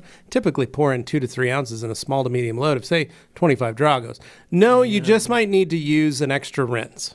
That's all. You gotta just want to make sure all the soap's out. You got to make sure that soap doesn't stay in there, because otherwise the towels won't feel soft, right? The idea is that washing a towel after using it, you want to continue to make it feel soft, and it continues to get better. But I've seen it on several occasions at my own house where I've had detergent buildup. And I go, oh no, like I can feel the detergent in there. And then I have to do another rinse cycle, and then I can get that out of it. Yeah. So especially it's hung up in larger towels, such as like Liquidators, gauntlets. It'll get hung up in 1500s. So just make sure you're rinsing enough. But chemically, it really wasn't designed to be used with more than 1 to 2 ounces. And if there was anything more than that, we would just say to pre-soak the towels. Yeah. Well, in 25 Dragos, you're clearly a man of culture. So, yeah. And then Well, the real rare Dragos, Yeah. those are. Oh, rare. You got to keep them nice. That's why he wants to do Got that. it. So Jason's got a great question here at the Dixon Helpline. Okay. Hey, fellas, I'm 5'9", approximate 200 pounds, normally a size large for shirts. What size Dixon would you suggest? I was going to go with a large, but my research is suggesting maybe I should move down to a medium. So, this is a large. Yeah. And how tall are you, Levi?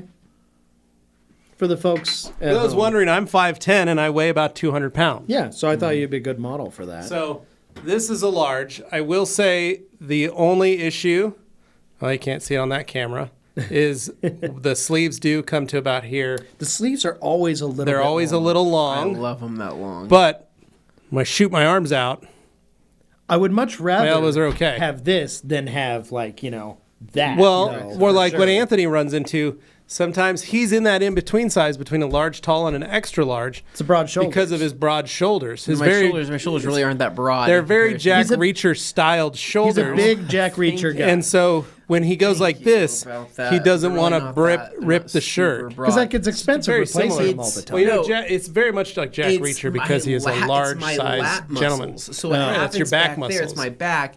So when I lean forward, I can feel it like it like hugs around my back, Yeah. but it's tight. So when I go like this, it does not feel good. Right. Right. You doing And a it lot pinches of me. this? For, Well, when for he's hugging people? his wife So or I'm his child. hugging somebody, when I'm carrying my baby and I'm like this, where Yeah, everything's that'll crossed do it. over. I hate the way that Yeah. feels. So large, tall, usually fixes that issue, but the XL is too big. Right. That's the thing. I have a couple XLs that I buy with the snaps because sometimes their snap shirts run smaller. The or snaps, tighter. I noticed The that snaps too. are a The snaps different are a size little tighter. usually. They run tighter, so I run an XL and anything snap based and anything normal button related. Yeah. I just do. So the large ones tall. that Dane and I are wearing today have snaps. Yeah.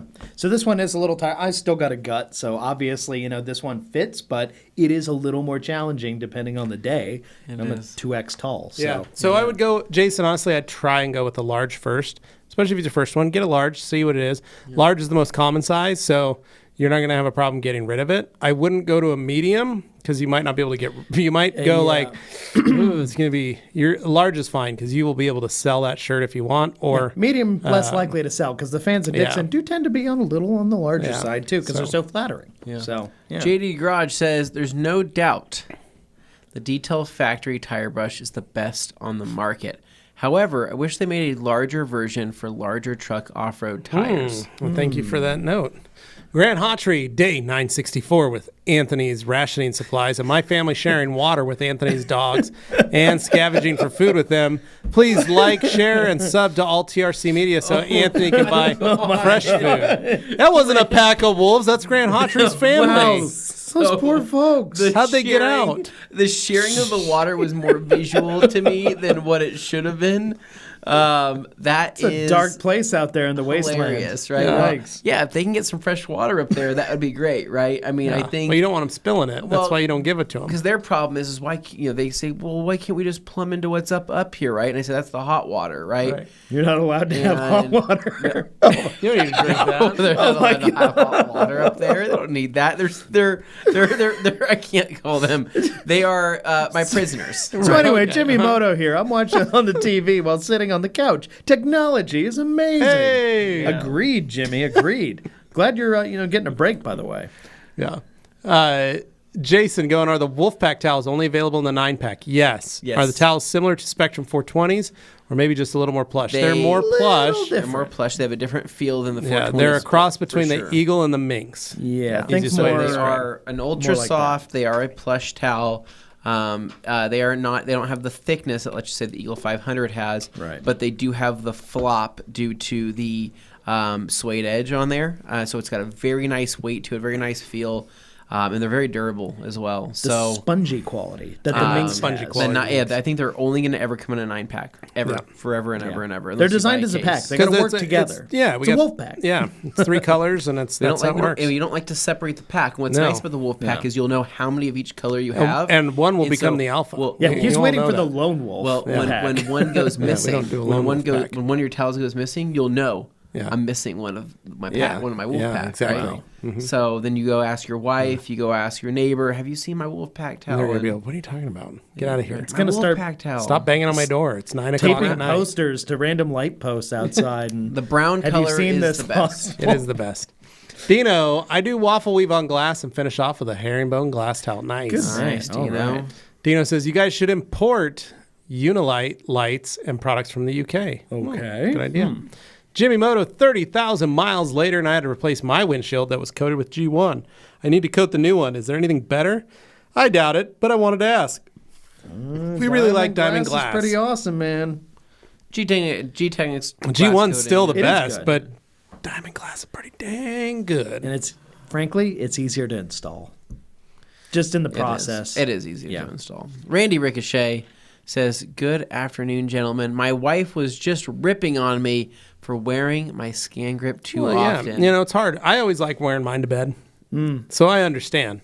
You know, sometimes you got to be able to read. It's great to have a bed light to be able to read the book. Just a have that fraction of lamp it is on lighting there. up your book, and the rest is bouncing off the ceiling and back when onto it your gets dark, book. I need to be able to see. I'm not an animal. Well, it's know. nice. You have the swipe on, swipe off Exactly. function of that. So every time you especially turn if a they page, ask a it's- question and you need to look at it in the face, you can go, and it does. And sometimes it'll turn off, sometimes it won't, and you just shine it in their face. So every time you flip a page, it goes off. Then on. And then she goes, No, I had that happen once. I was working on a car, and every time I'd wipe it, turn on, I'm like, dang it. Yeah. God, oh, just picture. She says, honey, could you please not? And you're like, what? And you turn over, just right in the That's face. great. No, Yeah. I understand, Randy. It's, you know, sometimes I like using it in the bathroom when I'm brushing my teeth. I like being able to see. So I kind of like, I put my sunglasses on and I kind of aim the light into my mouth. Works. I understand. I know where Randy's coming from. You know, it's a great one. Han says, get the Buff Bright headlamp. It's really great for interiors. Grant Autry says, Jesus, 900 lumens. Do you plan on landing a C-130? Dude, it was hilarious. It's That guy ridiculous. put out a torch. It was insane. Oh, my gosh. First from Puerto my Rico. God, Humberto made it to the party. Glad you got here. You're usually first, man. Man, I mean, it's right there in your we picture. thought you forgot about us, Yeah. Umberto. Oh, Umberto could never forget. Han says that light lasts a very long time, around 8 does. hours. There you go. Oh, come on, Grant. Buddy. Spencer saying, okay, let's talk about that IK sprayer that's on the website for PPF and tint.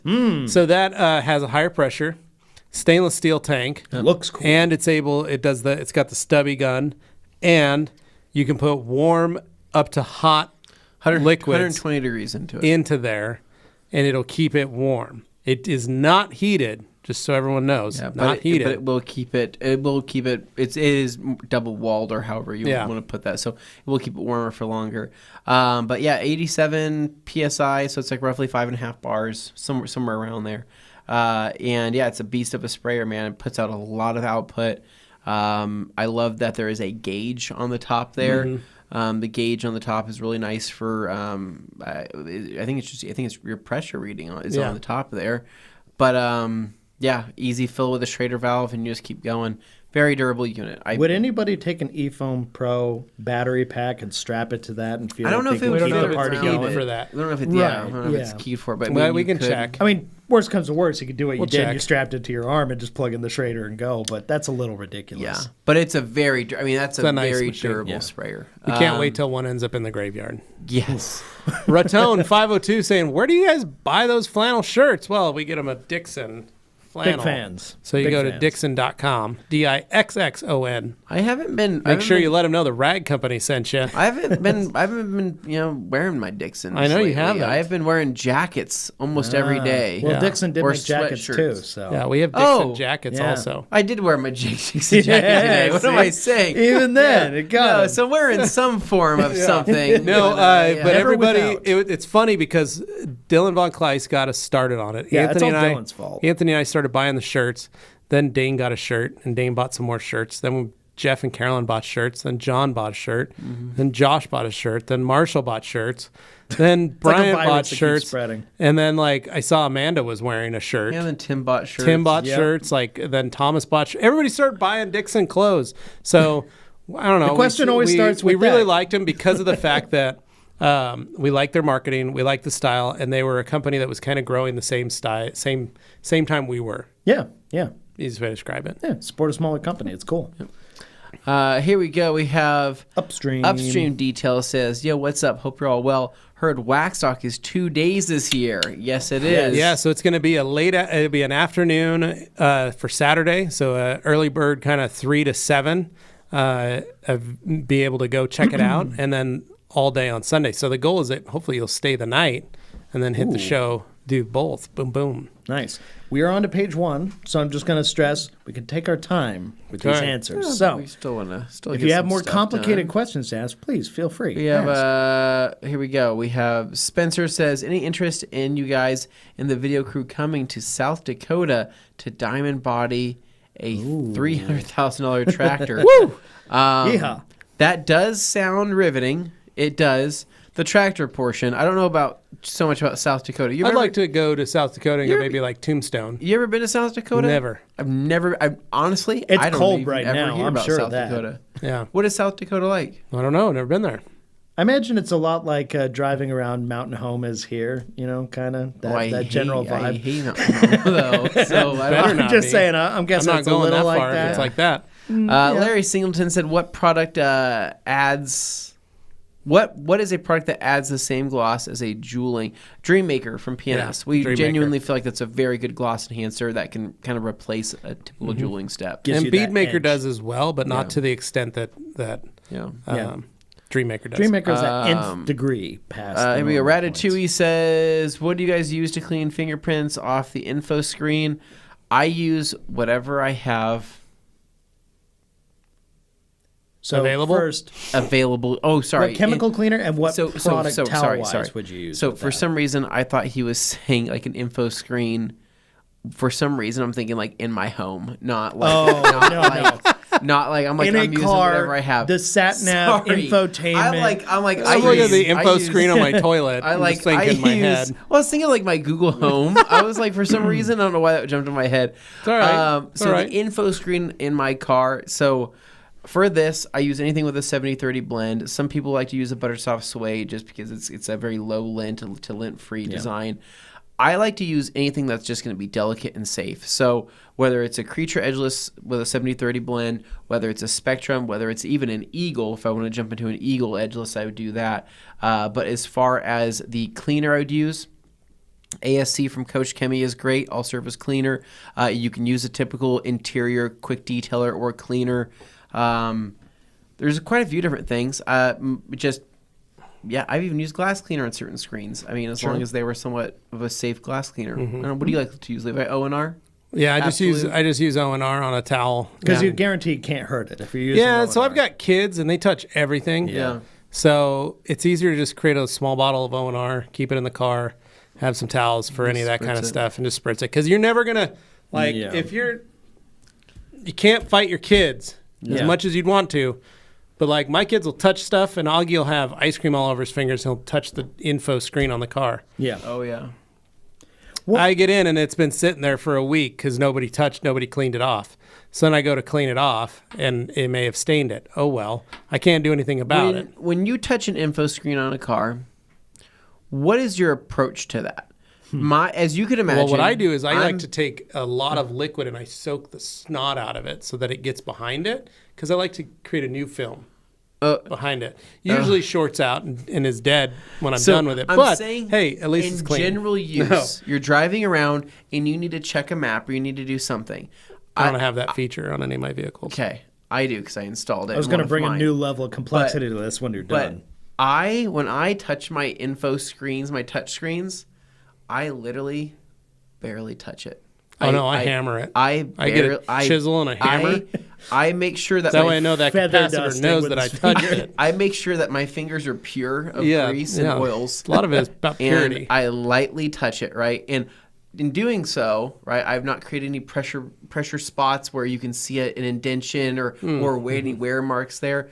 But I'm also crazy, right? Now, I've seen other people's touchscreens, my wife's touchscreens. It's usually filled with maybe some type of like maybe McDonald's fries, grease or something on it, right? Yeah. I've seen Dane's touchscreens, also haunting. Full of And McDonald's French fries. And that's something I was going to get to when you guys are done with this, because I wanted to point out something about touchscreens that I think Well, like adds this extra touchscreen, complexity. we don't ever touch it. Anthony and I This- never use it, and it's always greasy. Yeah, you're welcome. We don't know why. So basically, what I'm getting at here is Could be cleaned. touchscreens are not all created equally. In Agreed. cars, you have, say, like a 2005 Lexus, you're going to have that kind of older ATM style 100%. screen with the film on Yep. it. It's a little bit different. And like my Jag, same thing. It's got that kind of like film Yeah. over it. It's embedded more. Yeah, but your- and if but you go your- back to but like your fancier car, your early Flex. 90s Buick Riata, you had the glass like CRT almost, like a Right. cathode ray tube TV like built in, but it was a touchscreen technically. Yeah.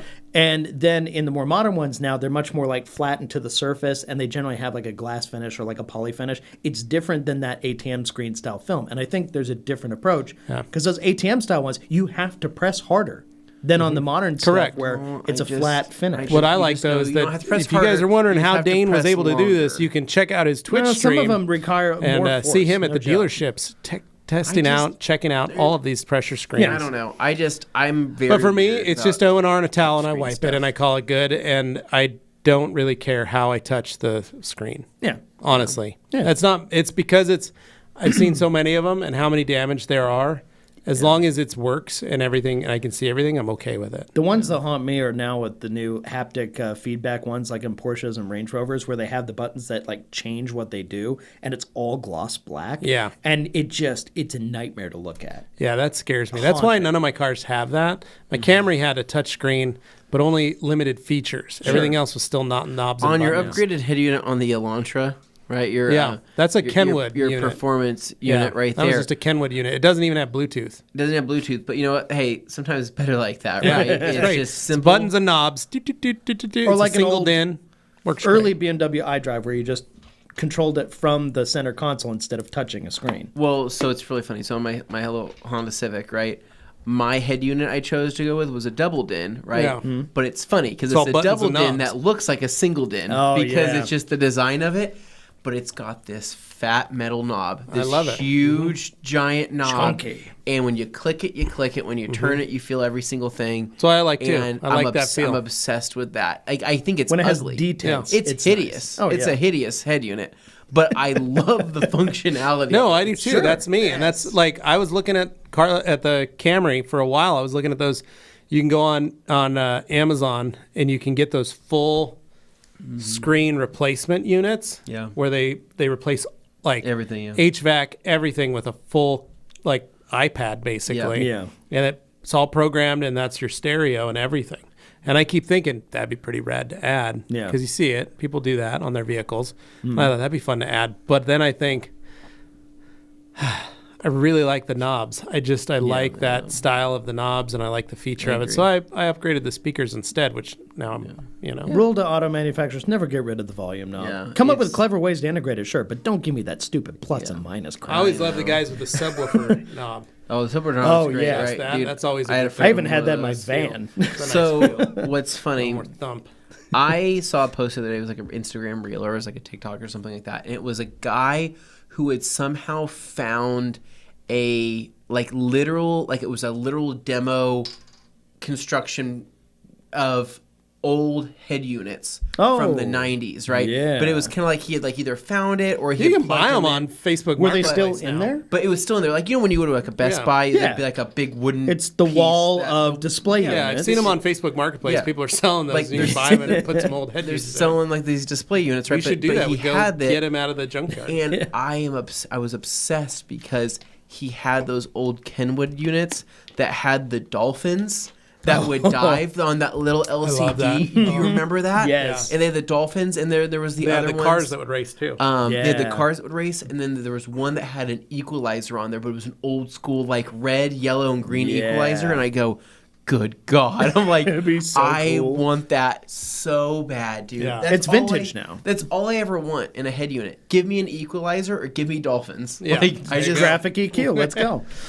All right. Randy saying, I disagree. Doing a three-way on a hood will always get noticed. Yep. Wow. Spencer saying, You're on the also wrong last side. question, currently ceramic coating a 38 horse show trailer. Nice $8,500 job. Very nice. Most is fiberglass, but there's this 4x10 section of each side of polished aluminum. I used G-Tech metal polish, but it's not that great of a finish. What would you recommend for aluminum polishing in the future? Well, you got to, I don't know if you're using a buffing machine, like a rotary or something like that. You need wool because you've got to buff that out. You can only do so much by hand. So I'm assuming you're talking by hand. If you have a machine, you need to use an old wool pad. Don't use foam or microfiber. Just use wool. It's going to get messy and you're going to kill that pad. But it's worth it. Well, I'm looking at the cost of that job. Finish will you look should great. I think you'd definitely be like using it a lot. machine for the amount of time it's going to take you by hand otherwise. Darren says, Umberto! Hey. And then Chris Cross saying, what's happening, guys? I used Uno Advanced this past weekend with some great results. Client was happy as well as it took out some scratches they had been living with for quite some time. That's what it's there for. That's what it's there. Harry Housewife, I mean, if you guys ever want to use my Liquidator Cyclone advert in your podcast adverts, feel free. It's some quality stuff. We might. Darren, we'll talk to the team. Yeah, Joey we'll see what they Belinsky saying, happy Thursday, boys. Hypothetically speaking, what would your wash process be to clean off copious amounts of zombie remains from a vehicle in the event of said apocalypse? I'd be going just with, I'd just be pressure washing, but I'd make sure I'd have O&R in because I'm not really going to be drying it. And I'm also not going to be worrying about, what it's going to look like. Because, I mean, it's going to go out the window because I need to be in a secure location to really relax. So using some of that Dawn Power Wash? Maybe. So I'll keep a bottle of Forest on me because I don't want any long-term etching coming good idea. Think about that. God forbid there's some etching in that paint with everything else going from the products. Don't want any etching to happen, Well, it's like an egg. It's like throwing an egg on the car. Yeah. So I might just have a bottle of Forest on me, just rinse things off in between. Worst comes to worst, you can use it as a weapon in a pinch. Strong. We have Spencer says, oh, hey, Anthony, did you end up keeping or using the flex tape I gave you at SEMA? Finally, I used some of those towels. We'll have to make this a yearly tradition. Nice. What's funny is that I still have the flex tape, and I still have, all my SEMA goodies. They're in a box in my office. You haven't touched them yet? No, I threw them into that box, and I said, I'll deal with you later. And I haven't touched them since. It's the ideal with you later There's also box. stuff in that box from Waxstock as well. Oh. And it's not that I don't want to go through them. I just don't know where to put any of the stuff. So I have not used the flex tape, but I'm sure I'll find it. I usually find stuff because I'll unpack. Yeah. And then I'll put stuff in a bag. Yep. And then I'll usually put that bag back in the suitcase and put the suitcase away. Yeah. And then I don't grab it till the next show and I pull the suitcase. I'm like, oh Yeah. man, I forgot I had all this business cards and other stuff. And so I usually have to take all that to Bad if you leave laundry in I have my Fresso wooden I keep air my stuff fresheners empty. still from Waxstock. Yeah. Remember I bought 5 of them? I used 2 or 3 and I still have a couple left and I love them. But holy crap, man, they made my windows fog up horribly. And so that's the only downside. I love that air freshener. It's just, there's a lot of fog. I can see that. All right, moving to the top of the gunk on my windows. page. What's your opinion on wet sanding versus dry sanding? Oh, that is that one. From Raphael. I've used Eagle abrasives and loved it, but I still see a ton of people preferring wet sanding with 3M. We've done both. I like doing wet sanding because I feel like I have a little more control over dry sanding. That's for me. I feel like I'm doing less because I'm able to clean the surface while I'm sanding too, compared to dry sanding. That's me. That's why. I think with wet sanding for me, it's just a matter of seeing that slurry start to happen, and I could say, okay, I'm doing something right now. Yeah. Right. I think I'm doing something, and it just feels smoother to me. I don't like the feeling of dry sanding and having friction. Well, and that dust you get off of it when it's not wetted down is definitely more of a pain too. It's not bad. It's kind of but nasty to I get what on you you. say. I'm used to Frank L. headlights though. That's the one. Frank L says, "What's your favorite coating that you sell currently? The best of the best." That's a hard question, Frank. So we have lots of children and we love them Preferences. all equally, but Yes. I will say there are a lot of folks on the talk right now that are really enjoying G-Technic and they're really enjoying PNS and they're really enjoying Diamond ProTech, but everybody's been using Diamond ProTech lately and they've been having a lot of success with that. So, Andrew, hey guys, do you have a go-to product process for cleaning and protecting weather stripping? So, Andrew, we just talked about that, or Andre, that's what we just talked about, was making sure that rubber is clean, those seals are clean, and then make sure they're lubricated in the sense that you've put a good water-based dressing on those. They do make seal products that you can hit for rubber. But realistically, as long as you're just keeping that area clean and then using a normal water-based dressing, it'll help keep those things soft and pliable so they don't break and crack. So Anthony and I have been to the junkyard too many times finding rubber stripping and things like that we've gone by and we're like, ooh, perfect. Oh, it's all dry and rotted. I mean, so what do you think's we gonna get very happen to it excited when out we there? find seals that are actually worth it and look good. It is usually it a is- fresh car. It is pretty crazy. Like that's the one thing that excites me. Like I know. I get to the junkyard and I go, Seals are nice. I go, look at this weather stripping. I go, look at this this door seal piece. Or I go, look at this window trim. And everybody's like, what? Like what? Like what? Like they're like, why don't you just restore what you got? I said, you understand? Like this has never been touched. Like this is this is pure. It was, Back to the purity This thing. this was stored Hope in you a guys are garage having that pure drinking for game. its entire life, and Yeah. now it's in the junkyard. Yeah. So now is my time to take That's it. right. I mean, your best hope is to find a car that the doors are still shut on it at the junkyard. Here we go, Levi. Randy, how many GSMs would it take to create a 6x6x6 towel cube? Could be the ultimate scrubber. Are you saying like a foam block that's like a 6x6x6 block in the middle? That would be a lot, and I don't know the number of GSMs. That's a math problem. That is Neil a White, microfiber die. Anthony, is there a particular site that you buy those Acura OEM parts for your RSX? It sounds like he's asking for a friend. Neil White. I am. What do you call like a wander? Like what's a guy that has no loyalty to anything? That's Well- Jack Reacher, a drifter. Okay, Yeah, a drifter. a drifter. I am bit a of a nomad. I'm a parts drifter. It's literally, you're the nomad. Jack Reacher of Acura. Accurate parts. Niche, So, but I don't. has its place. And I say this weirdly, like I have no loyalty to any one Acura website or my ability to or a place to find parts. And the reason being is that there's hundreds of different websites that use the Acura catalog that they ship from, right? It's it's just like any other brand, right? It could be Acura Parts Wholesale, AcuraParts.com, Acura Parts Now, Acura Parts Fast, Bay Acura of Parts, E. USC, there's, USA. It just everything. It just there's like hundreds of them. So what I'll typically do is first off, I go to a website. I make sure it's a real website that's currently up and running, and I usually try to see any contact info or maybe see who's the one running this particular like parts Right. website. And you can apply this to anything, whether it's Mazda or Honda, Toyota. Yeah. You want to see who is the dealer or who is the person Do you running the website. cross-reference some of these parts with like Rock Auto No. to make sure that they're selling the Get right? the correct part number. Like and a then part work number from of there. the manufacturer? If it is a manufacturer catalog, it's always going to be right? Okay. So what I'll typically do is, for one example, there's this one Acura parts place that I ordered. I can't remember what it was. Maybe it was the door seals from or the floor mats. But I look down the contact info. I find that they're located in Texas, for example. I don't remember where it was. But I go, okay, they're located in Texas. This is an actual dealership that's shipping under this name or under this yeah. website. You see And I that a go- lot these days. And I go, okay, so it's confirmed, but this is the dealership. Are they still in business? Yes, they're still in business. Yeah, and they probably had that box for years. What happens is that through a lot of these online like car OEM part places, right?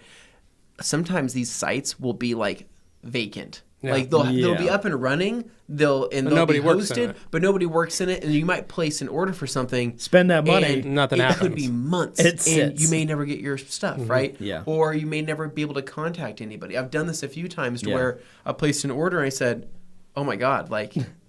There's nobody that works here. Yeah. Like the email, nobody's replying. There's no phone number. There's no nothing. So I have to make sure that they're legit first. Once I make sure they're legit, that's when I find my part number and I go from site to site to site to site to site to find who has the best price, where their location is, and how much the shipping price is going to be. If they're closer to me, let's just say this last purchase I did for some headlights was in Salt Lake, I go easy. That's a super fast shipment Sure. going from here to there. Shipping cost was low. The part price was the lowest it was out of anybody else. That's a done deal. I'm going to order from them.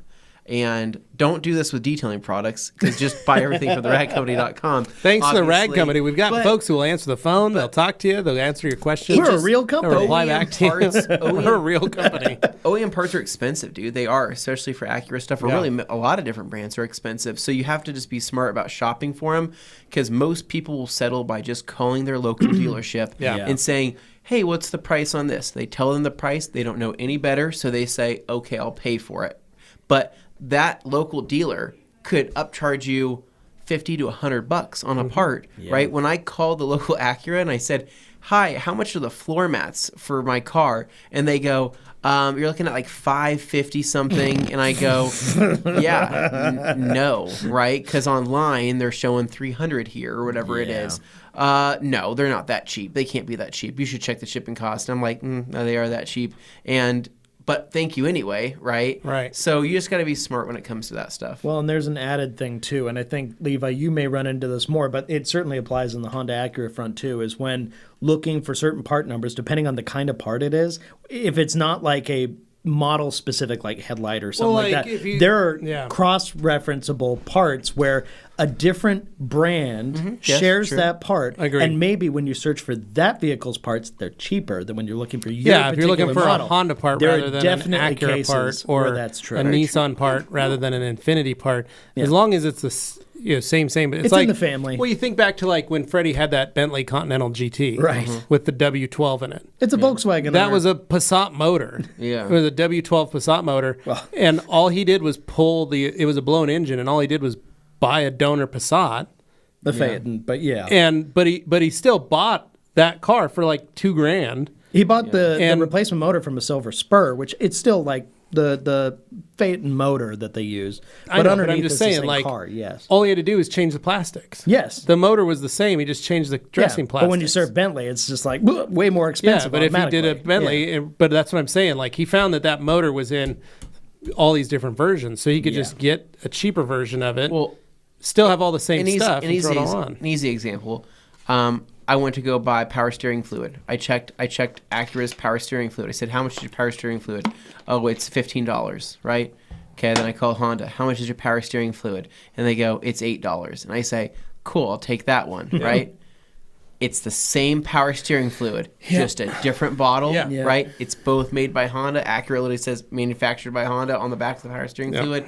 So you could find loopholes and a lot of things like that to save money. Same thing with washers, right? You could find a lot of Acura, washers and all this. It's all Honda stuff. So you just cross-reference trim that and buy clips, that kind of stuff. Yeah, that's my advice. Sorry, that was a very long No, answer, but it goes back to that dealership pricing. Yeah. Like, a dealership's always going to do that. It's like the joke, the people that go to the dealership to buy tires. They got to make money. Like, I get it that their parts department needs to make money, and there's people out there that will give them money, but it won't. It's usually the non-car people who aren't too deep into it. They don't want to bother thinking about all those extra layers. They're like, just give me a solution. Yeah. And they go and they pay the extra price, but Dane, simpler for them. you are a solution guy for some times. For some Yeah, some depending on the things. thing. Well, when it comes for down the to it, Ford I like Flex, to pay somebody though, to do an install or something if it's something I don't feel like doing. But you bought a replacement plastic piece for the Ford Flex that wasn't OEM. Right? But you bought that, right? And you attempted to install it yourself. But it's a factory piece. It was just sold by, guy on eBay. But yeah. Oh, but it was an OEM one? It was an OEM one. Crap. I mean, they're not cheap, but at the same time, it's that trim piece on a pillar. It's a cover. It's non-structural. You bought a Chinese version. I thought it was a cheap one. No, it's a real one. Oh no, Dane. And they like Ford the crack. on it. It's got a Ford stamp on it. And when you try it, yes, it has a Ford stamp on it. When you try and install it and you put it in there, and then all of a sudden it cracked right in the place that the original one I was trying to replace was cracked, and I went, "Oh my God, I just did the same thing the previous owner did." I feel less bad breaking non-OEM parts, but then when I break OEM parts, I go, man, that's going to be expensive. Well, the plus was I found a place that was selling them like wholesale style, so it's normally like $150 part. Got it for like $80. Yeah. So, Yeah. Tony says the doggo towels were going to discontinue to make room for the wolf pack. The wolf pack. It's a Dragos and the wolf. I see. Tony, you can't play video games with us later tonight. Can't play with comment. Derek saying, in response to that 1500 16 by 16, I own a Gauntlet liquidator towels in large and small. Still always reach for that 1500. It's such a great towel. There you go. Keith Jackson, you guys might not know this, but I consider myself a bit of a loner. I tend to think of myself as a one-man wolf pack. One-man wolf But when I pack. found the TRC podcast channel, the pack grew by 3. That's Oh, right. my goodness. That's how we do it, Keith. So kind. True. Darren, yep, I bought Dixon's over in the UK because of you guys. Honestly, they're the best flannel color combos. That's right, buddy. They're rad, man. Grant, Jack Reacher, more like James and the Giant Peach. Oh, come on. Frank L says agreed that ASC from Coach though is the best at cleaning infotainment. It's great. screens. It's perfect for that. Great. And then Rocky Iverson says Stiarna Gloss Silky, love it for almost everything. That's a great call. one too. And then Joey Belinsky, I'm surprised Anthony doesn't use a nice, soft, stylish to touch his infotainment screen. I would if you gave it to him. if you gave it to me. Yeah. Here at the Rag Company, Nope. a long Nope. time ago, we used to sell microfiber gloves. We Something did that have you could use gloves. for cleaning Yeah. purposes. I don't know if it would work with We some might touch still have screens. some, It I might don't not know. work. But hey, you know what? In the Island of around. Misfit Towels, you may find something. Who Yeah. knows? Yeah. The hairy housewife, oh, Anthony, wait till your child gets older and makes their way into your car and starts licking your touchscreen. Why'd they go Kids for that? love to F up cars. It's just what they do. Yeah. They're like monkeys in that sense. Like, you can't train them to not, well, you could, but it's very difficult. Sometimes they anger. And that's why we had the 4Runner, and that's why I have the Dodge Ram 1500 with the 5.2 318 Magnum, That's right, yeah. That thing, you can't ruin that interior more than it already is. It ruins And itself. I'm like, what are you going to do? Climb on the dash and it falls off, right? Yeah, she can't make It's it up already there. fallen Gravity is doing the work for Yeah, you. exactly. Dane Grant Hotry saying Dane jogging would be like Hal watching Hal from Malcolm in the Middle in the speed walking I episode. love that episode. I love that one. That's a great episode.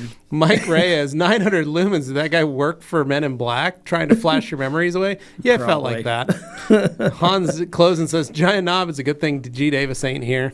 And then Darren, man, I still have my old dolphin head unit. I love that thing. That is a good unit. Yes. Fazal, I think it was the Pioneer decks that had that dolphin animation on them. Was it Pioneer I had deck? one of them and later switched to an Eclipse deck. Okay, yeah. okay. I like the Yeah. Eclipse decks, but I've always been a Kenwood kid. Ever since I was a little kid, Kenwood and I can kid, go okay. all the way back to when my 73 Chevy pickup that my dad bought had a Kenwood cassette deck in it. And I thought that was, and it was a dual knob back in the old days, and had the cassette deck. And I just loved the way the Kenwood font was written. As a kid, I thought that was futuristic. Yeah. It's a satisfying kind of one, but now looking at it, it's very 90s. Yes. But that's why I still love Yeah. it, because I have Kenwood decks in both Yeah. my vehicles. Actually, all 3 vehicles had Kenwood decks at one point. My red truck did too. The little red truck before I got the big one. But that was I just loved the look of that Kenwood. And I was still, if I buy a new stereo, I'm buying a Kenwood stereo. Nothing wrong Mine with have been that. great. Now I it's think I'm a Pioneer guy. same. I'm a Pioneer guy, really, I am. What But about being an old Premier guy? But which is a Pioneer. I have Off-brand. Yeah. It was not an off-brand. It was like a premium. I know, brand. it's a premium brand. My dad I used have- to buy those. For I have sales. a Pioneer Premier. That's what I pulled out of the truck was Yeah. was a Suburban, was a Premier. Premier Premier unit, is yeah. I have a Premier full nav unit in the Evo from 2006. Period right? correct. Very period correct. Yeah. But I think Pioneer. I just generally like their head units the best. I have the Kenwood in the truck. The Kenwood's fine. It starts up. It works every single time. Never had an issue with it. I have a Sony in the Civic. Right. I hate don't Sony really care menus. for Sony. Sony The menus are always ugly, a pain for some but, reason. Man, I don't know. It was always what were the really Well, I was going to ask. So what were the low brands, like the really bad ones? Alpine's not a low brand, but for was- some there's reason it always Boss. looked cheaper. Boss is cheap. And yeah. JVC at the time, back in the JVC old is on days, the cheaper was there. JVC was I know I had a JVC when I was a kid. I JBL liked is it. considered nicer now, No, but I but always felt like JBL it was wasn't still kind doing of head units. Kicker, I always felt Kicker looked No, kind of cheap. Kicker's they doing were speakers. They were doing we're speakers, talking though. head units Yeah. specifically. There was one started with a D, and I can't remember what it was called. Dyne Audio. Dino? No, that's nice. No, it was like Daewoo. It probably was. No, not yeah. Denon. Denon was No, actually Denon's nice. fancy. Denon But is there very was nice. some really cheap brands that were really bad, like your Walmart style. Help us out. I bought a commenters. Walmart $50 CD player for my '83 Honda Accord Yeah. because I had too many stereos stolen Yeah. out of that car, so Put I a just cheap bought one the in cheap. there. I said, screw it. I'm just gonna put a cheap one. Well, in. now And these are all what you it never get. got stolen because everybody saw it and was like, well, that's On crappy second thought, stereo. nah. Yeah. It's not the same these days for sure. That was one of my favorite things when I was a kid, going to Best Buy. Oh, I loved it. And I Yeah. would go in their sound room, and I'd be like, Here we Which head unit? I'm go. like, It was my favorite. so Yeah, I click on loved the it. different bass options. I'm like, Yeah. what's this sound Yeah. like with this Really and good. this? So much fun. Dude. Oh, it probably was Daewoo, even though Daewoo also made cars. No, it wasn't. It was something. It was We didn't have I that. don't know what it was Yeah, called. somebody help us out. Jimmy Moto saying Jimmy. Fazal, the Dolphins were the coolest things on those head units. And then They were Keith, cool. question, do you guys have your own personal kit that you'd have in all your cars? Like specific microfiber towels and products for cleanup on jobs on the go, okay to go, be it spills inside the car or bird poop, etc. I don't. People would assume you would, though. I don't care. Like that's the thing because I was a detailer for a job. It was never a hobby for me. Right. It wasn't something I loved to do after work for a long period of time until I stopped doing it as a job every day. Mm-hmm. Then it was like, oh, I kind of miss that, you know? And so for me, it was always the cobbler's kids have no shoes. Sure. And I was able to just fix whatever damage happened.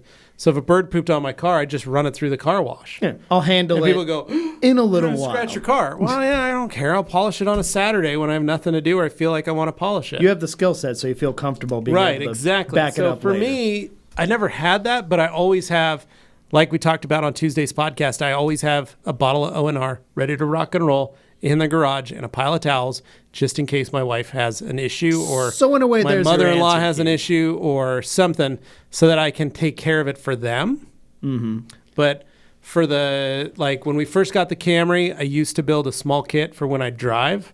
Sure. I'd put a spray bottle with ONR and some towels. You keep it and in I'd the trunk or create- the seat pocket or and something. I'd create a 3-ounce bottle of ONR so that I could pour it in a bucket if I was at a family function or something and I needed to clean so the not car. already diluted, but the actual concentrated form. Concentrate. So all I needed to do was grab a bucket and I'd bring a small 2-gallon bucket and I'd throw everything in it and I'd pack that in the car with it just in case. Because sometimes we'd go down and the car would just get pelted by bugs and I'd have nothing to do for a day. Sure. So I'd just go out at my brother-in-law's and fill up a bucket from his hose and I'd go out there and wash all the bugs off the car and then I'd be fine. And I wouldn't have to worry about the bugs sitting on the paint for that long while we're on a Yeah. thing. Because there's sometimes in the summer you get hit, right? I mean, you could just get annihilated. By contrast, I'm sure he had a kit in his car. Yeah, I usually 'Cause the crazy won't I let you always, not do so what I always have in my glove box, I have a small little vial of purity, something a quick detail or O&R, in a very small little bottle, and I always have a towel on me in my glove box. It's usually like an Eagle or something nice, but I always have something like that for a bird poop or like a whatever might happen. Well, and that's but it's what's- not a kit. It's not like a full detailing kit. But I It's will not say, enough to do that. so we have the Stiarna Gloss sample packs. Yeah. You guys could buy those and create a small travel kit Easy. for your Yeah. car out of that Easy. because they have a little bit of force. They have a little bit of NE. They have some glass cleaner. They have some quick detailer. You could take 4 of those little 3-ounce bottles and rubber band them together with some towels and Yeah. keep that little kit in the vehicle or put them in a little tote or something and keep them so they're all standing up Yeah. so they don't tip over.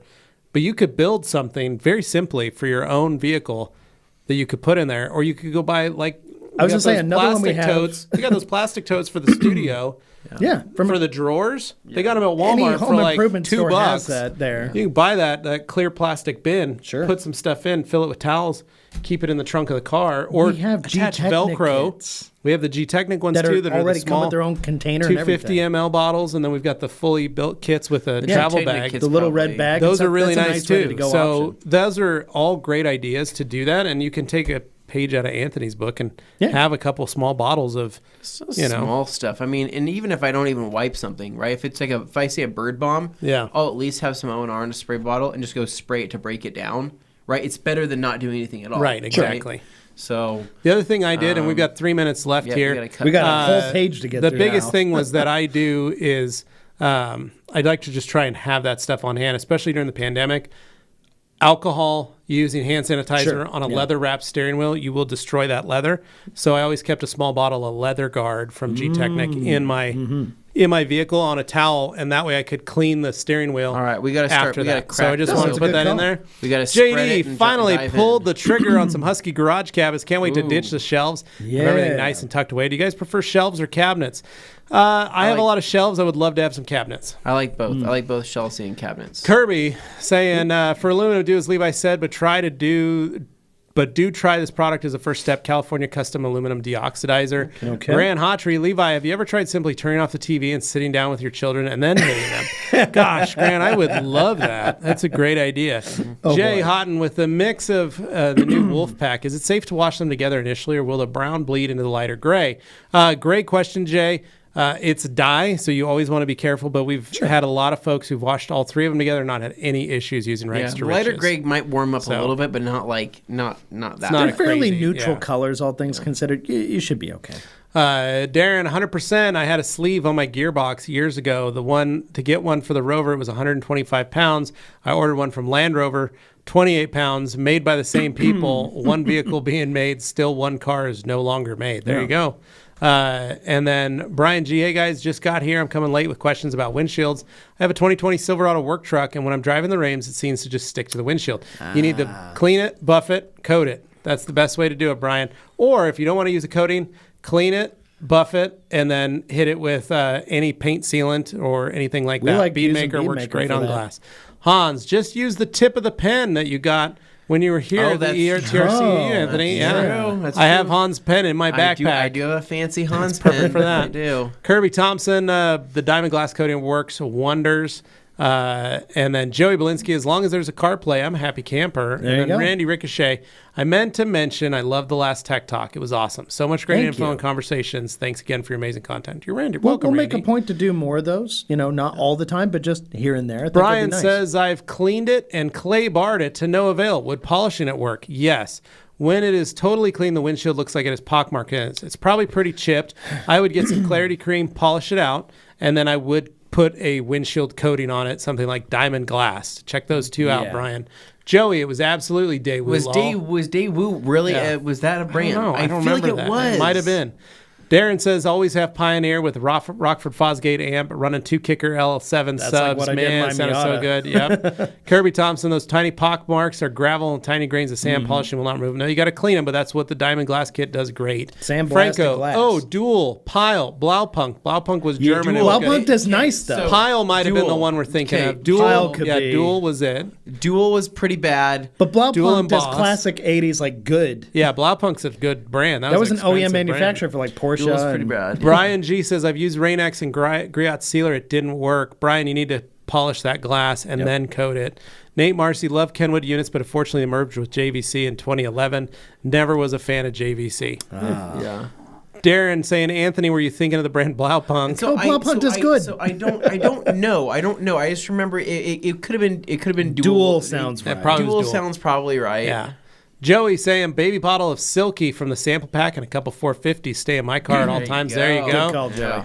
Darren, as it's close to closing time, thank you 3 for TRC, Amigos of TRC, for another cracking evening for all of us in the UK. All of you watching, like, subscribe, share, and love for the wonderful lot at TRC. And then Thanks, Kirby bud. Thompson, after clay, polish, apply either GG, sealant, or coating. I run them all, work to shed, some longer than others. Brian says it's worked on my personal rig.